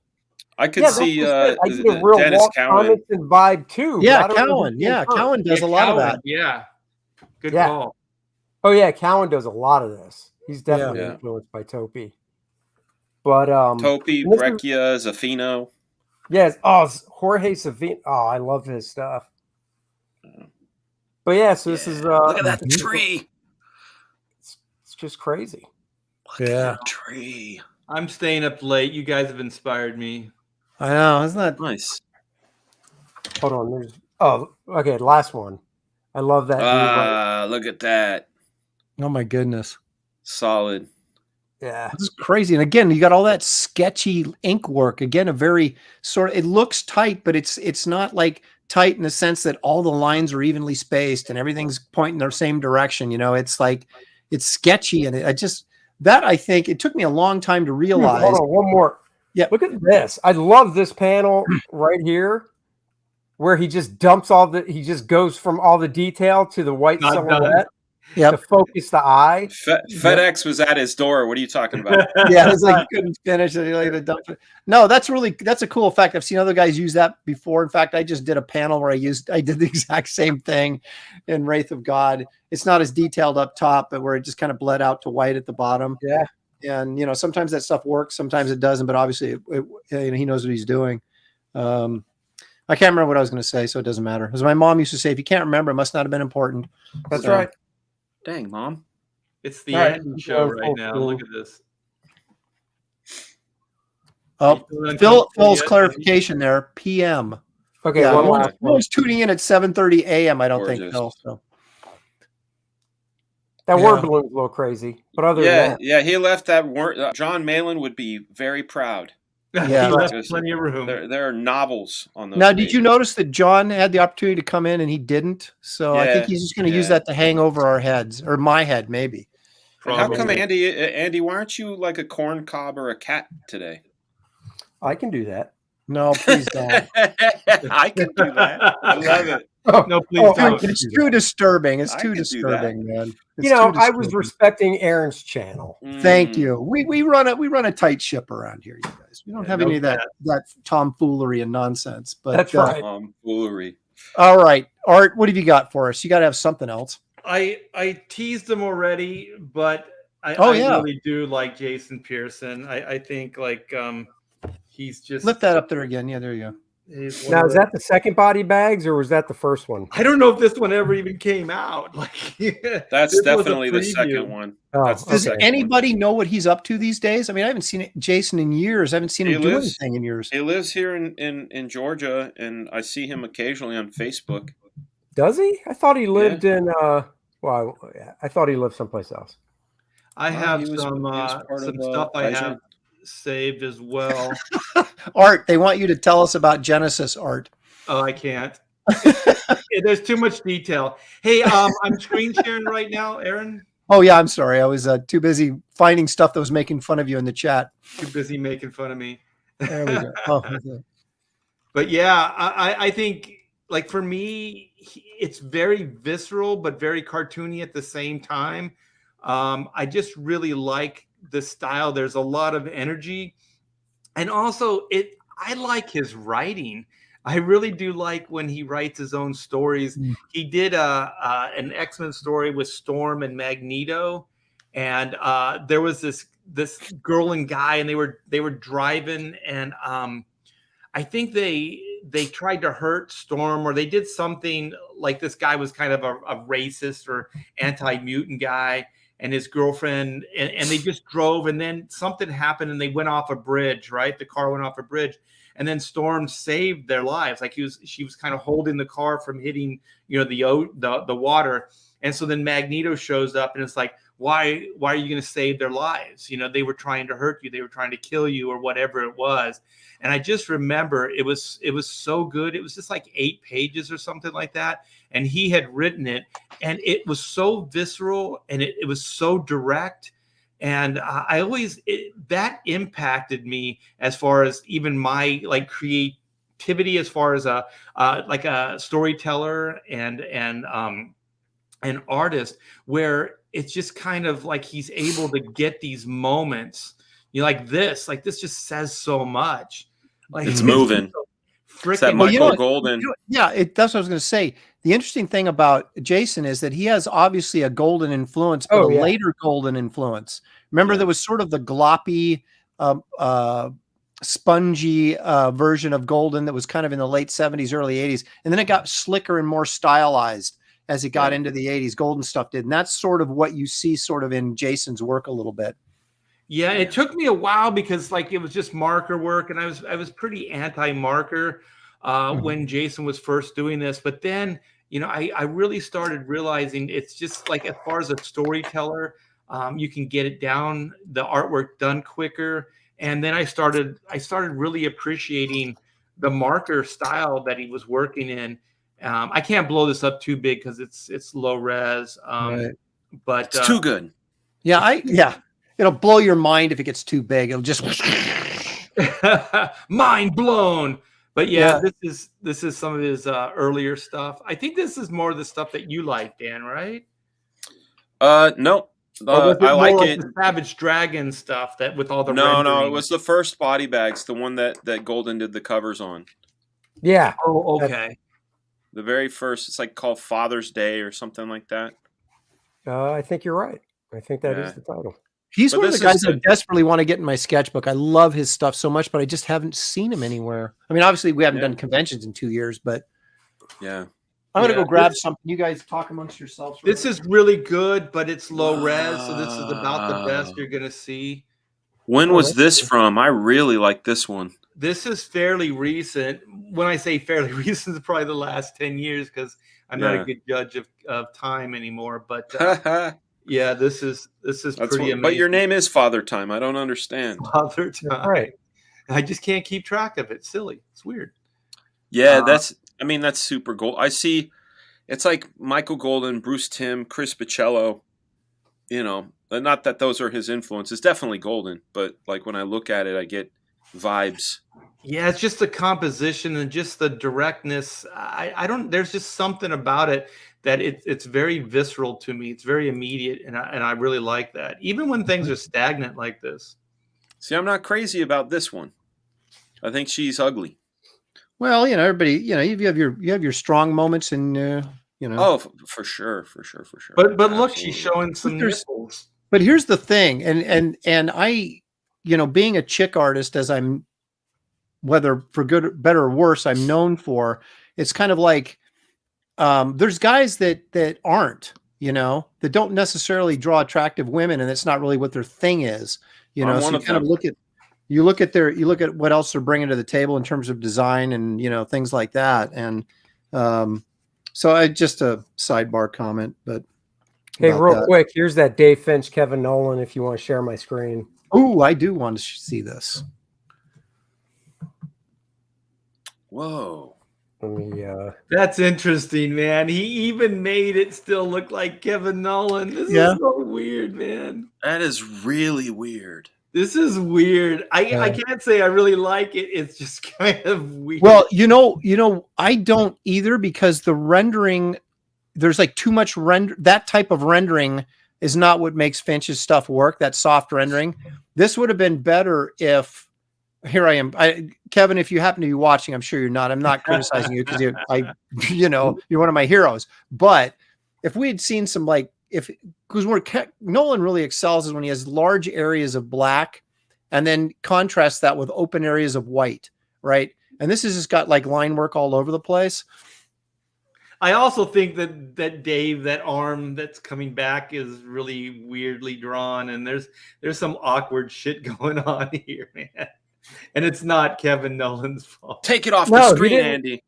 What's that? Get rid of it. Pull it down. Take it off the screen, please. He didn't redraw it too much. You can find the pencils online. All you got to do is just Google, because I couldn't find it, so I Googled it again, and I just Googled David Finch, Kevin Nowlan, Batman. Boom. And you'll see the pencils as well. So Right. So there you go. I like that every now and then you'll see that like a Jim Lee piece inked by 10 different guys, or a Travis piece inked by 10 different guys. It's always really cool to see. I was torn again on my last one, but I'm gonna Between Two Lovers. Yeah. Feeling like a fool. Two lovers, feeling like a fool. Dan, if you pick Art over me, that's fine. He's older. I get it. More experience. Yeah. You can run your fingers through his hair. No hard feelings. Hey, does anybody, before you jump in, Dan, this is a good question, because I was actually asking that the other day. Whatever happened to Paul Smith? He went into animation, then he left comics. I guess he went on like a Easy Rider motorcycle sort of find himself thing. I can see that. And then he came back. So he's doing work again. Is he? But not in a like super major way,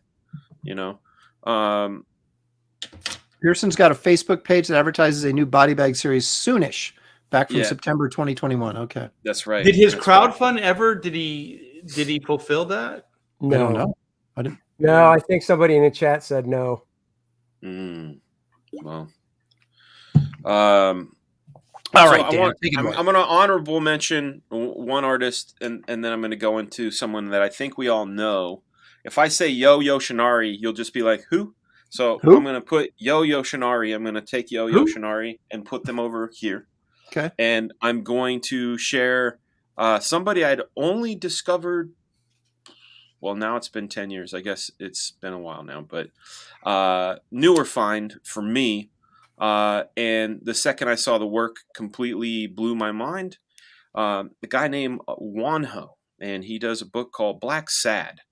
Oh, dude, he is awesome. Yeah. So I don't know if you want to share my screen. Oh, there it is. Okay. Yeah. I got to draw Black Sad. What's that?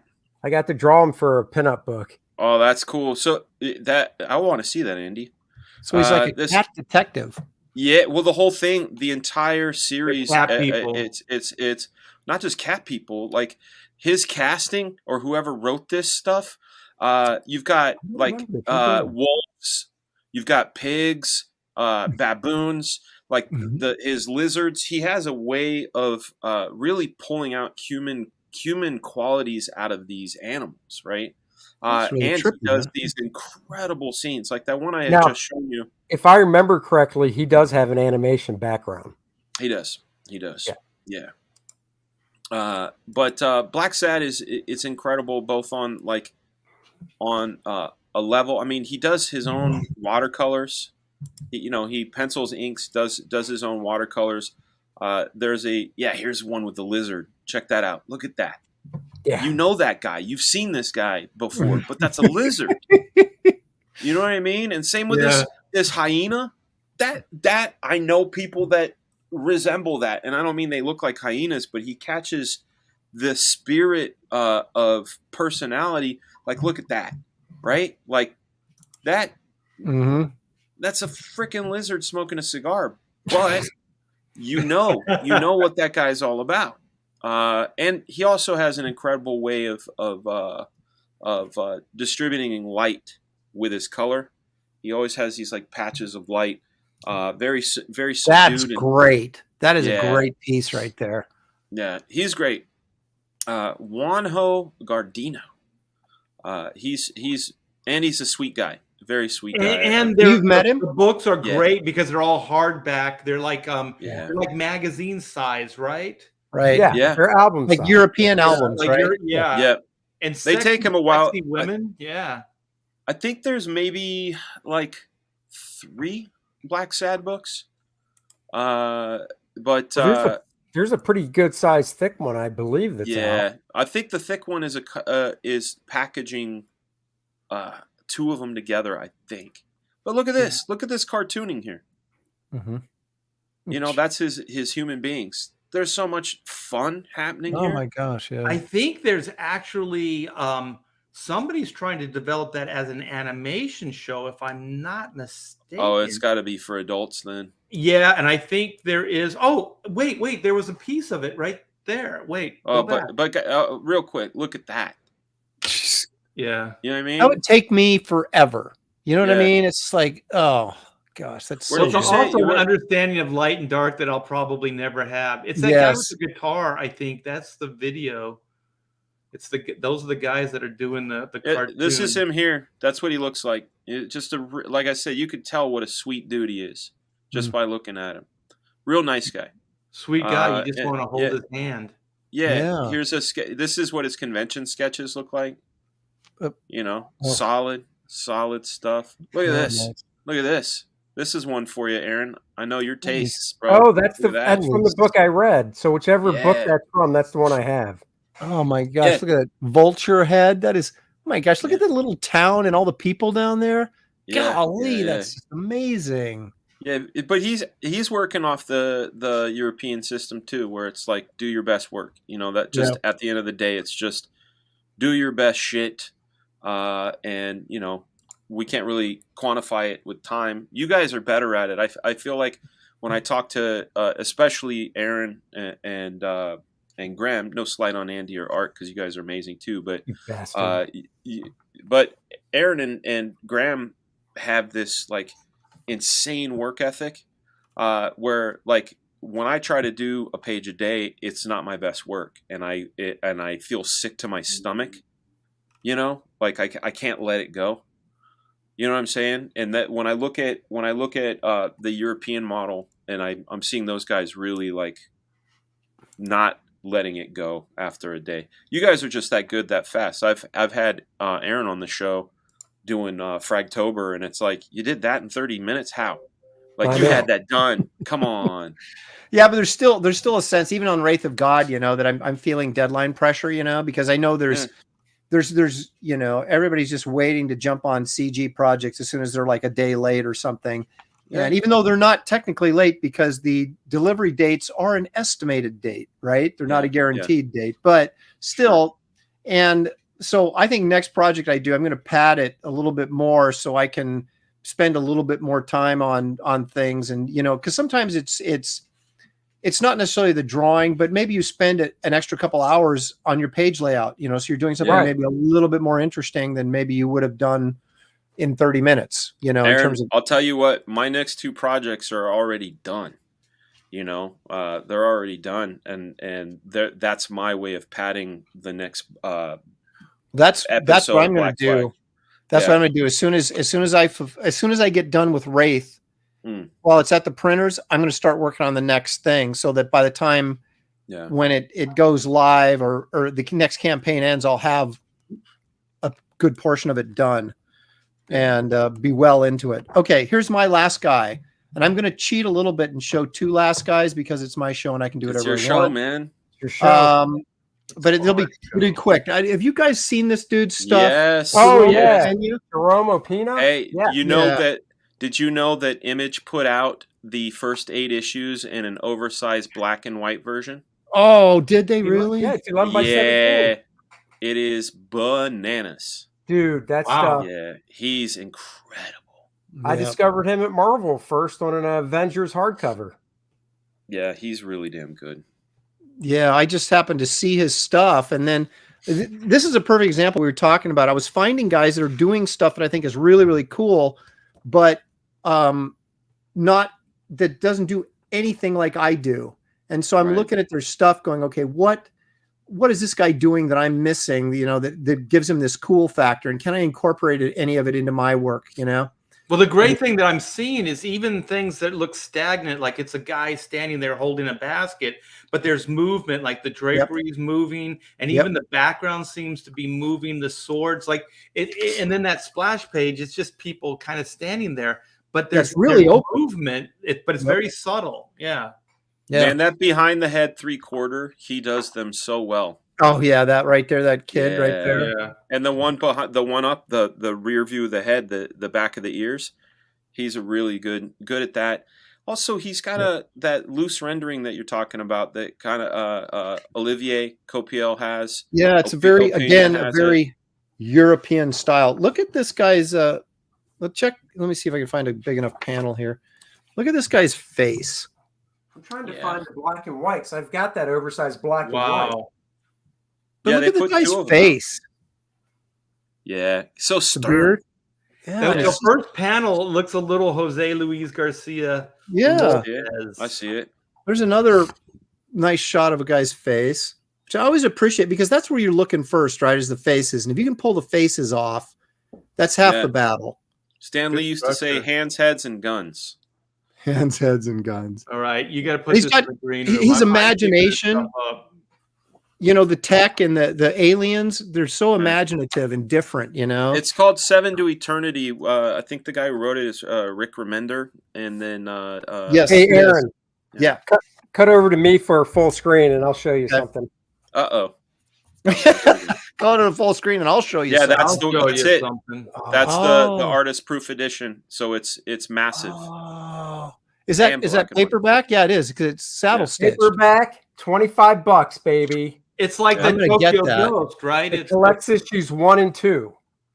Yeah, it looks like the Tokyo Ghost format. Is it 11 by 17? It's full size. Yep. Yeah. And I think they put out 1, 2, 3, 4, 5, 6, 7, 8. At least his first arcs.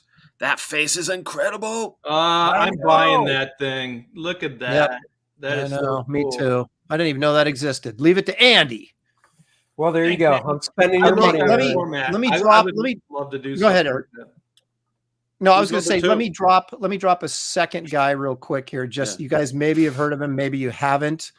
That man's name, Neil Adams. Yeah, you ever heard of Neil Adams? Oscar Martin. Yes, he's so good. I follow him on Instagram. Yeah, follow him on Instagram. He's always posting really cool stuff. He was a Tom and Jerry artist in Europe, of all things. No way.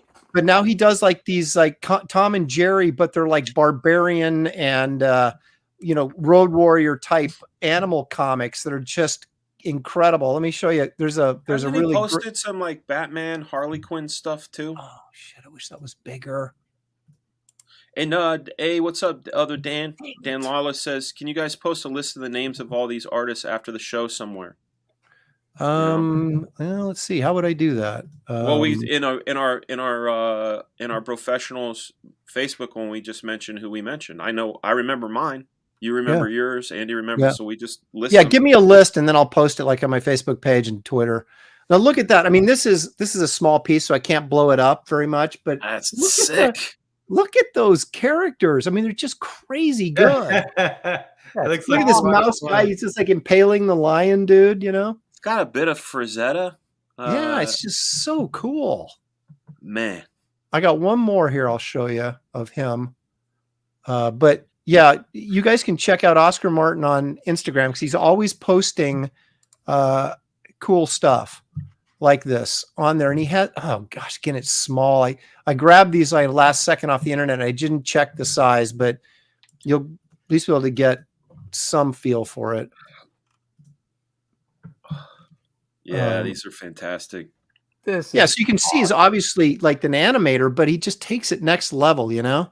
Yeah, it's got a bit of it's almost like a cartoony Juanjo. Yeah. You know? It's like if he went a little more cartoony. But yeah, he has several of these solo books, which is the character, the mouse barbarian warrior character. I want to get it. And he's I don't know if he's British or if he's Spanish or something, but I know he's overseas someplace. And so you can get these through Stuart Ing. Once again, we'll plug Stuart's. You guys go Stuart Ing Books. That's stuartngbooks.com. And you will lose your mind. There's so much good stuff there. You'll spend he has all of this stuff. He's a Warner Brothers Lifetime Achievement Award winner. There you go. Wow. Warner Brothers Animation, Tom and Jerry, and all that kind of stuff. And Texas Mofo. Texas Mofo. He's got a solid heart of solid brass. Make them rewatch the stream for more views. There you go. That's right. You wanted the names? Go back and watch it again. I kind of want the list too, though. Yeah. But you know, the cool thing about Oscar Martin is that he's like takes traditional animation, right, and then like barbarianizes it and comic bookizes it. So it's not just, you know, Tom and Jerry anymore, but there's still that flavor to it. But it's like he brings it to an illustrative quality and makes it into a superhero adventure comic, and you're just like, whoa, that's just really cool stuff. Yeah, you know, Neil Adams had said something, and I know you guys know this term, and maybe I'm being an ass out of you and me by assuming, but Bigfoot art, not Sasquatch, but you know, characters with big feet like Tom and Jerry, Mickey Mouse, whatever. Neil Adams said, you can't be truly great until you have mastered Bigfoot style art. And to me, it makes sense. It makes sense because there's a dynamicism and a way about the Bigfoot stuff. Like when you look at old, you know, Mickey Mouse, or even like Jeff Smith's Bone, you know, that's a Bigfoot book.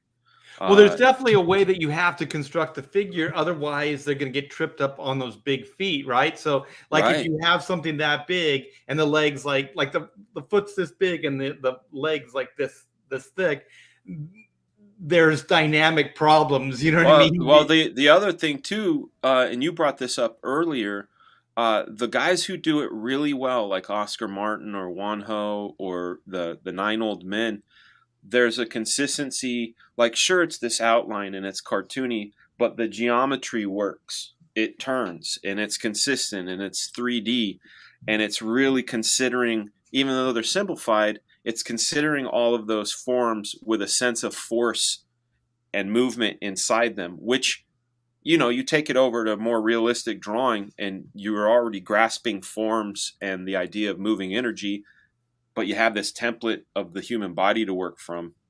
I could see Neil's point. When I left comics for a while. Well, I was fired from Marvel, but and I got into you know, animation and started, you know, hanging out and developing and working with, you know, more animation, you know, guys. And what I started learning, I kind of like learned in reverse because I never had any animation background. I always liked it as a kid, but I never had any background. So I always thought everything had to be realistic. You had to learn from life, all these things. And so then, you know, then you start learning the simplified structures, or like draw a light bulb. Now draw a face in the light bulb, you know, now draw a box, now draw a face in the box.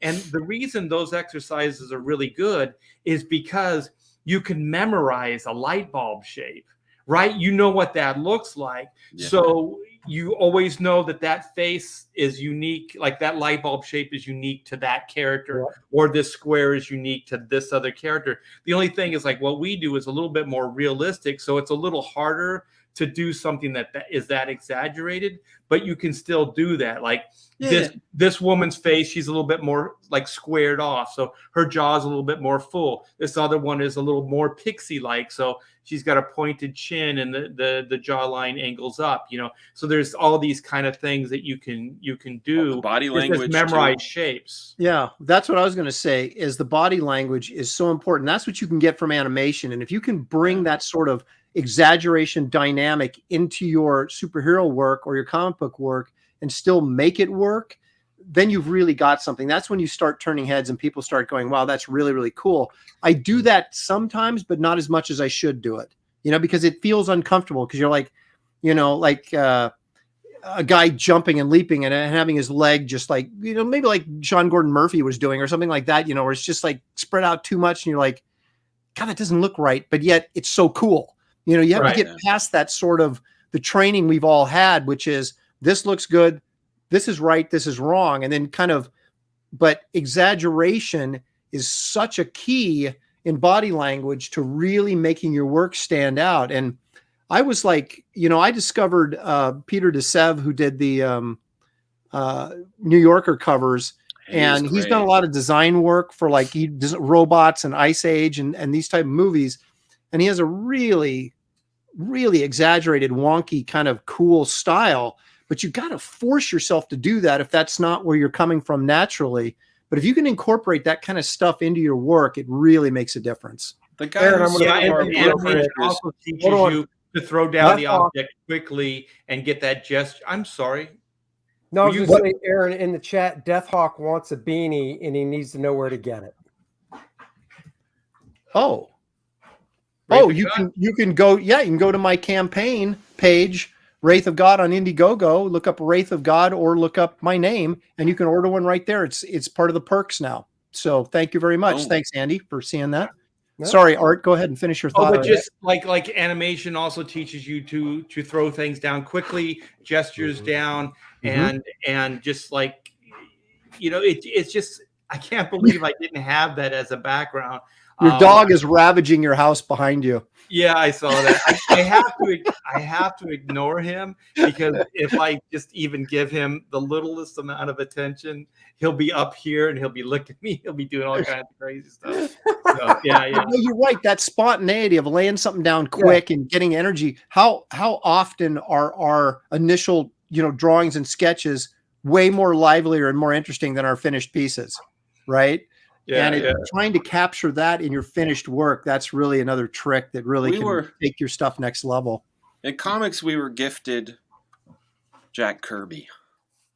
We got to experience Jack Kirby, and he's sort of the blueprint, you know. And it's tough, though, because you couldn't put Neil Adams' anatomy on top of a Jack Kirby drawing. It would look kind of weird. But there are principles in it. You know, there's a guy who draws a book or makes a book called Force, Michael Matesi. Really fantastic guy who teaches a course on it online. You can also follow his YouTube videos, but he talks about just, you know, is this person lifting 10 pounds? Or are they lifting 100 pounds? Or, you know, like, what is the body doing? Where are those forces? Where are you pushing? Where are you pulling? And also we're essentially actors with pencils too, right? Yeah. Like if somebody's pissed, we can't just do the Zafino angry face every time. You know, my angry is different than your angry. I'm angry right now. You know what I'm saying? I'm pissed, man. Leg kick has been trying to force Bob Larkin on me through this whole. The reason we're not mentioning something like Bob Larkin is because he did a ton of painted covers for, like, I think we all knew about Marvel magazines. He's great, but I think probably most of us probably knew who he was, other than Dan. Obviously, he doesn't know. But so we're only discussing people we discovered later in life, as opposed to guys maybe we grew up looking at. And Bob Larkin's covers are one of the ones I grew up, you know, looking at. So that's why we haven't given him much attention. But Leg Kick, thank you for the $2. You got your piece said, and Bob Larkin's your man. So, and Pedro Ang is right about Glenn King. as far as that modern. Tarzan book. I mean, Glenn Keane in general, but that Tarzan book. Oof. Mm-hmm. Yeah, it's excellent stuff. It's a excellent master course on fluidity and energy. Right. And I think, one of the guys I started looking at just by happenstance, I had, there's a guy named Chris Ayers, and he's a character designer. That's it. That's great. I got it. That's a great one. There's a guy named Chris Ayers, and he does character design. He got cancer and recovered and started doing a book called The Daily Zoo, where he did like a drawing every day to kind of celebrate life. And at the end of the year, he collects them, and there's several volumes of it now. So you're gonna look up Chris Ayers' Daily Zoo on Amazon. But he's a character designer, right? Like working on the penguins and things like that from Madagascar and that type of stuff. And if you look at, and Brett Bean's another guy who does really good work. I know that name, yeah. If you look at character designers for animation, that'll really help you understand and how to use exaggeration, and then start to incorporate that into what you might consider your more realistic style. And again, it helps you take it to another level. So that's just a suggestion. I was lucky when I was in doing the animation stuff, where Steven Silver was kind of he's fantastic, and that guy is just all styles, and he loves the Mad magazine. What is it, Davis? Just all those styles, and he's really good. I remember when I started getting work as like doing design work, and he goes, if you're going to start doing design work for animation, you have to have more than one style. That's true. It's absolutely true, because every job changes. Chuck Lee had a question before you get to your super chat. Well, he says, what comic artist is great to look at for body language? There's plenty of great guys, but the thing that I've found I'll watch like for my 3-year-old daughter watches Encanto like 4 times a day, and then the other 4 times a day she watches Moana. And I've seen it so many times now that I'm studying the nuances and all the little things that they're doing. Luca, or the last one they did. If you just watch, like when someone's mad, they're holding their hands, and like they change poses, and they're very exaggerated because they're cartoons. But that's what we're doing. So my recommendation is go study some good animation. Yeah, well, that's what I was getting at with the character design stuff too. Kevin Thomas says, Aaron, when does Salty Adventure Tales launch? Okay, that's a joke, because I'm going to do kind of an anthology thing next. And I just randomly on a stream said, so we'll call it Salty Adventure Tales or something, just for the sake of, and I thought, this is your tank heist. Now, I tell you right now, Graham would come and he'd work me over probably for being too close to his manly tales. Vic has been pushing this guy, and I'll tell you, okay, thank you for the $2, Vic. Appreciate it. I looked him up and I was like, kind of lukewarm on him, but that's how I felt too, because I didn't look him up too. So share. I didn't find Cowboy. I found like a Spider-Man fighting a bunch of Dr. Dooms and like that's some other small stuff. Hang on, let me. I didn't see the Cowboy though. By the way, Steven Silver has a book out on character design. Oh yeah. Yeah. Right okay, here we go. Let's take a look at this guy, and you guys tell Vic what you think. I guess I'm starting to be like Ethan in using payola to get me to put stuff on screen. Well, there we go. That's cool. I mean, I liked his Spidey fighting Doc Ock better.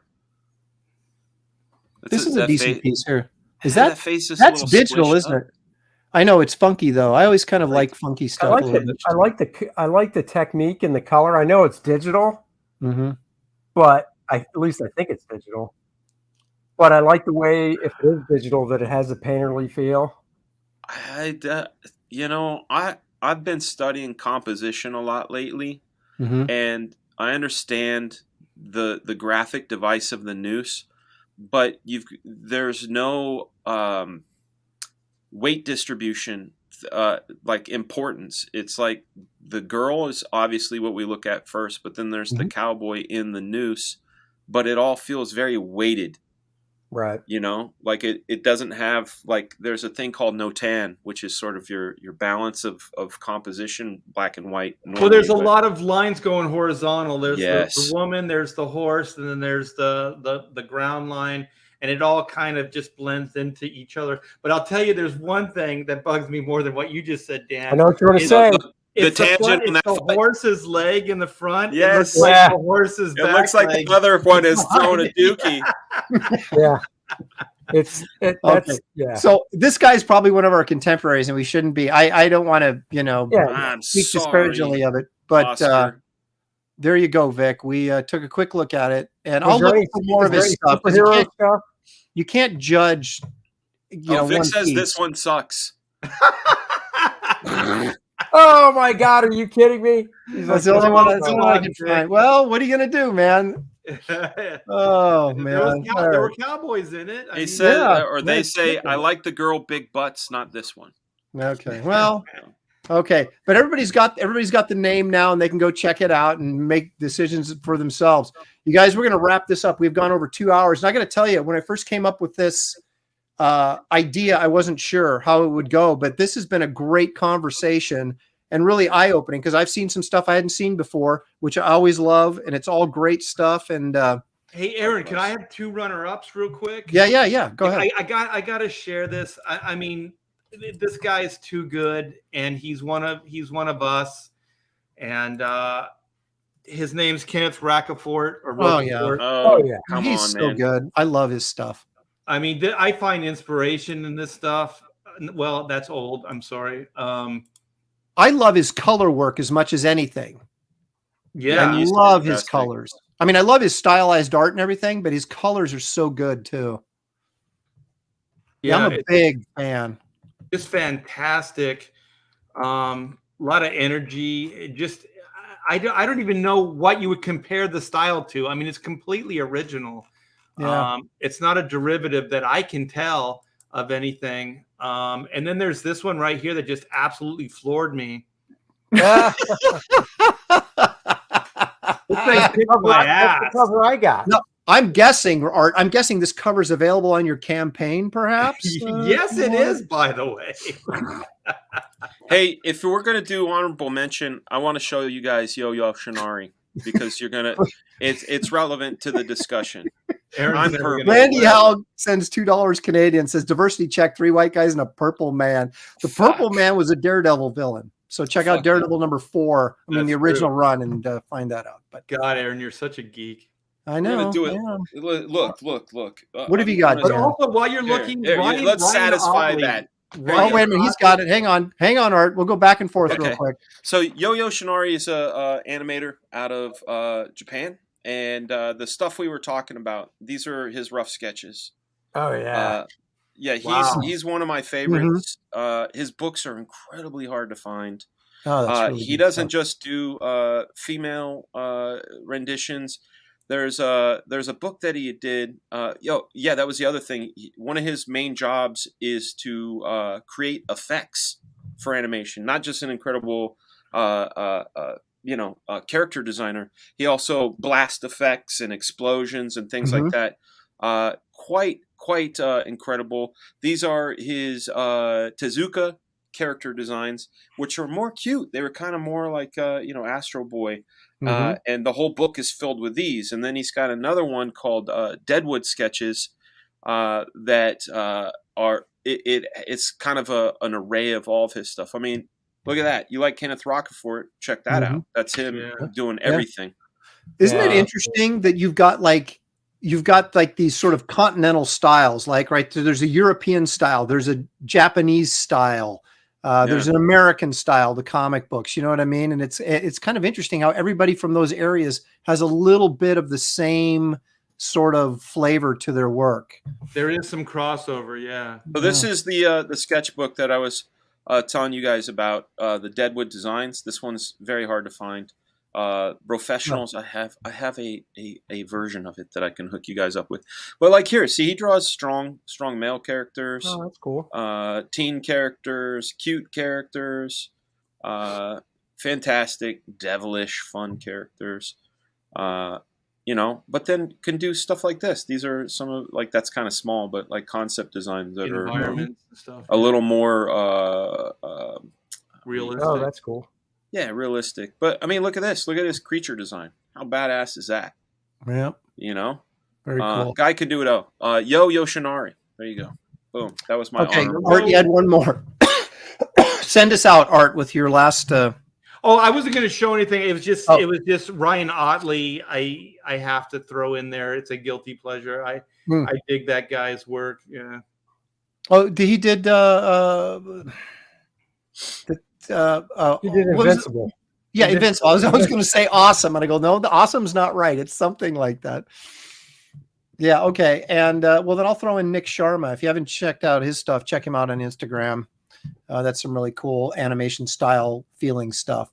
But anyway, here we are, gentlemen, past 2-hour mark. We filled it with some great information, some great conversation, because that's what the professionals are all about. So let's do a quick zip around the horn here and plug whatever you like on the way out the door. I mean, that didn't sound very good, but Andy, go ahead and take it away if you got something you want to push. Of course, First Man is still in demand, and all the artwork is done. It's a nice stack about that thick of art. In fact, here, I'll just do this real fast because it's right here. We lost Andy. Oh, look at that stack of pages. Oh my gosh, there's a whole issue there. Look at these 4 pages. Look at all this paper that went into drawing First Man. So there's 13 pages or 14 pages left to color. The lettering is all done, and we've proofread it. I've had somebody else proofread it. So we're just putting final touches on it. Please go back it now. Great superhero fun. Luke Henry has to learn how to be a superhero and go to college and do all that fun stuff while living with his mom and dad. It's a great fun superhero adventure for all ages. Check it out. Link in the description below. Thank you. Art. Thank you. Yes. I'm getting things ready. Yeah, Black and White is still in demand, and we are heating up, as they say. We are over 100K, which is super fantastic. Thanks to everybody for helping out with that. And these cool little dudes are going to be going up very, very soon. So Eric Huffles just got the white figure all worked out with the molds and everything. So he's going to send me along a photograph of these two guys. I need them. And we're going to make a tier. And I think the first run is going to be black is going to be in black. I don't have a black one here. And white will be in white plastic. So how'd you make that decision? That's weird. You can make the joke. It's black and white and red all over. Well, here's the newspaper. Here's the red. Yes. Yep. Yeah. So we're going to do that. And some more original artwork is going up very, very soon. So as soon as we put that up, they usually sell really quickly. And we do have some merch. We have the T-shirts. We have the black and white wraparound shirt, and then we have the Inko tee, which wait a minute. It just happens to have one right there. Wait a minute. Here's the Inko tee right here. That looks like something out of like an inappropriate 1930s film. That's what everybody says. They think it. It's like dirty or racist or something. Hubba there, chicken. That's good ink. All right, Fragaboom, what do you got for us? Can you share my screen? I can. No. Thank you. This is a book that just met their goal. Very excited about it. It is by Mike Barron and Justin Belmont. Smokes the Fox and Weaponized Werewolf #0. Dope smoking mutant fox takes on the government. How can you go wrong with that? If you guys are into this sort of fun animal stuff like we've been talking about with Solo and Black Sad, Smokes the Fox and Weaponized Werewolf could be your cup of tea. I could talk about my book. We all know about my book. You guys know me. Well, that book happens to be Black Flag. Yeah, that book is Black Flag. And there's a pineapple perception attached to it. You still going with Smokes. That's right. Yep. But yeah, check this out. Smokes the Fox. I will be having him on my show on Sunday to talk about his book. So will there be any dope smoking in Black Flag? So, the Gorilla smokes. Yeah, Gorilla smokes, and he smokes weed. So there you go. Yeah. All right. Well, I've got Wraith of God, of course, which is the link is in the description below. I am I finished page 72 yesterday. I am working on 73. There are 75 pages total in the story proper, but then there's a 3-page epilogue after that. So I have less than 8 pages to go, and so we're coming to the conclusion of the work portion of Wraith of God before it goes to the printers. But Dale Keown's working on a piece for me that was going to be specifically an interior piece, but everybody's like, no, make it a cover, make it a cover. So I'm going to make it a cover soon, and it'll be, the cover will be color, and then I'm going to take his pencil drawing and it'll be used for the inside piece. So you don't have to, if you don't want to buy another cover, you'll still get the piece inside the book as the grayscale, but the full color piece will be on a 4th variant cover, and it'll only be available for a short period of time. But I got to get the artwork from Dale. So we're waiting on that. Dale, if you're watching, finish that sucker up. Well, I like that, Aaron. It's a win-win. So, you know, people are going to get, everybody's going to get that artwork. But then if you want like the super fantastic version, you know, you can buy the cover or back. Exactly. That's really cool. I've got Wraith of God. I've got the Wraith of God beanies now available for sale on on my Indiegogo page, on the Wraith of God page. We have Wraith of God shot glasses, baby, with Wraith of God laser etched on there. Those are available as well as t-shirts. So I've got the swag going. We've got the comic going. We got Dale, who's cool, going. So it's really funny. I've got all this stuff sort of coming onto the campaign right as I'm getting ready to close it. So there's going to be a limited opportunity to get this stuff. So if you're interested, don't delay too long. And because it's only going to be a couple more weeks before I'm completely done. And then Gabe, LTA, who's coloring it, is a week behind me. The letterer will only take a couple days. And then if the designer will ever get back to me, that'll only take a couple days to get it put together. Get a hold of Kurt Hathaway if you're. Well, I'm going to, because the other Billy's didn't get back to me. So I've got Kurt Hathaway is fantastic. Does a great job. He's doing all my stuff. Yeah, he worked on the original black and white. And also, Aaron, yes. Pamela found a good printer. I know you're looking for a printer. So if it works out for us, I'll send that along. Yeah, I just had a lengthy conversation with a guy. This is probably boring for people in the chat, but we could talk about this off stream. Yeah, let's take that. Yeah, they don't care about printers. But anyway, But anyway, everybody, thank you so much for joining us. This is the most eyeballs we've had on a Professionals episode that I've hosted ever. So I think that means we're growing, which is great. So please like and subscribe if you haven't done that already. And this is a rotating show that we take turns hosting. And I believe next week, Graham Nolan, finally back from vacation, finally getting up off the couch. He will host next week on his channel, featuring all of us, same guys, and hopefully Billy Tucci will be back as well. We'll have the full. Billy's feeling better, man. His whole face is swollen up. Yeah, he got attacked by a radioactive spider. And I want to thank John Malin for dropping in. He really elevated the show for us tonight. And I'm sure he's doing the Jack show right now, probably. Yeah, that's not they don't start till 11. Yeah. Oh, so well, he's got to rest up for it. So but that was my fault. So John, if you're still tuned in, it was my fault. I went to Twitter. I was going to drop you the link, and then I realized we weren't friends. So I followed you, and I thought, well, maybe he'll figure it out and he'll follow me or something. And you didn't. And then I said, well, if he shows up in the chat, let's invite him if he shows up. And you did. Dan invited you, and you didn't come on. So I think we're innocent. John's a sensitive guy, so I think we're innocent. I think we did all we could, but we appreciate the gesture, John, that you would have joined us had I been able to get you a link in a timely fashion. So anyway, everybody, thank you again for joining us.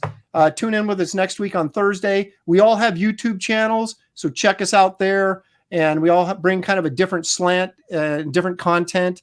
And so it's a lot of variety out there on YouTube. So we appreciate your patronage, as you would. Yes. So anyway, good night, everybody, and enjoy the rest of your week and weekend. We'll see you soon.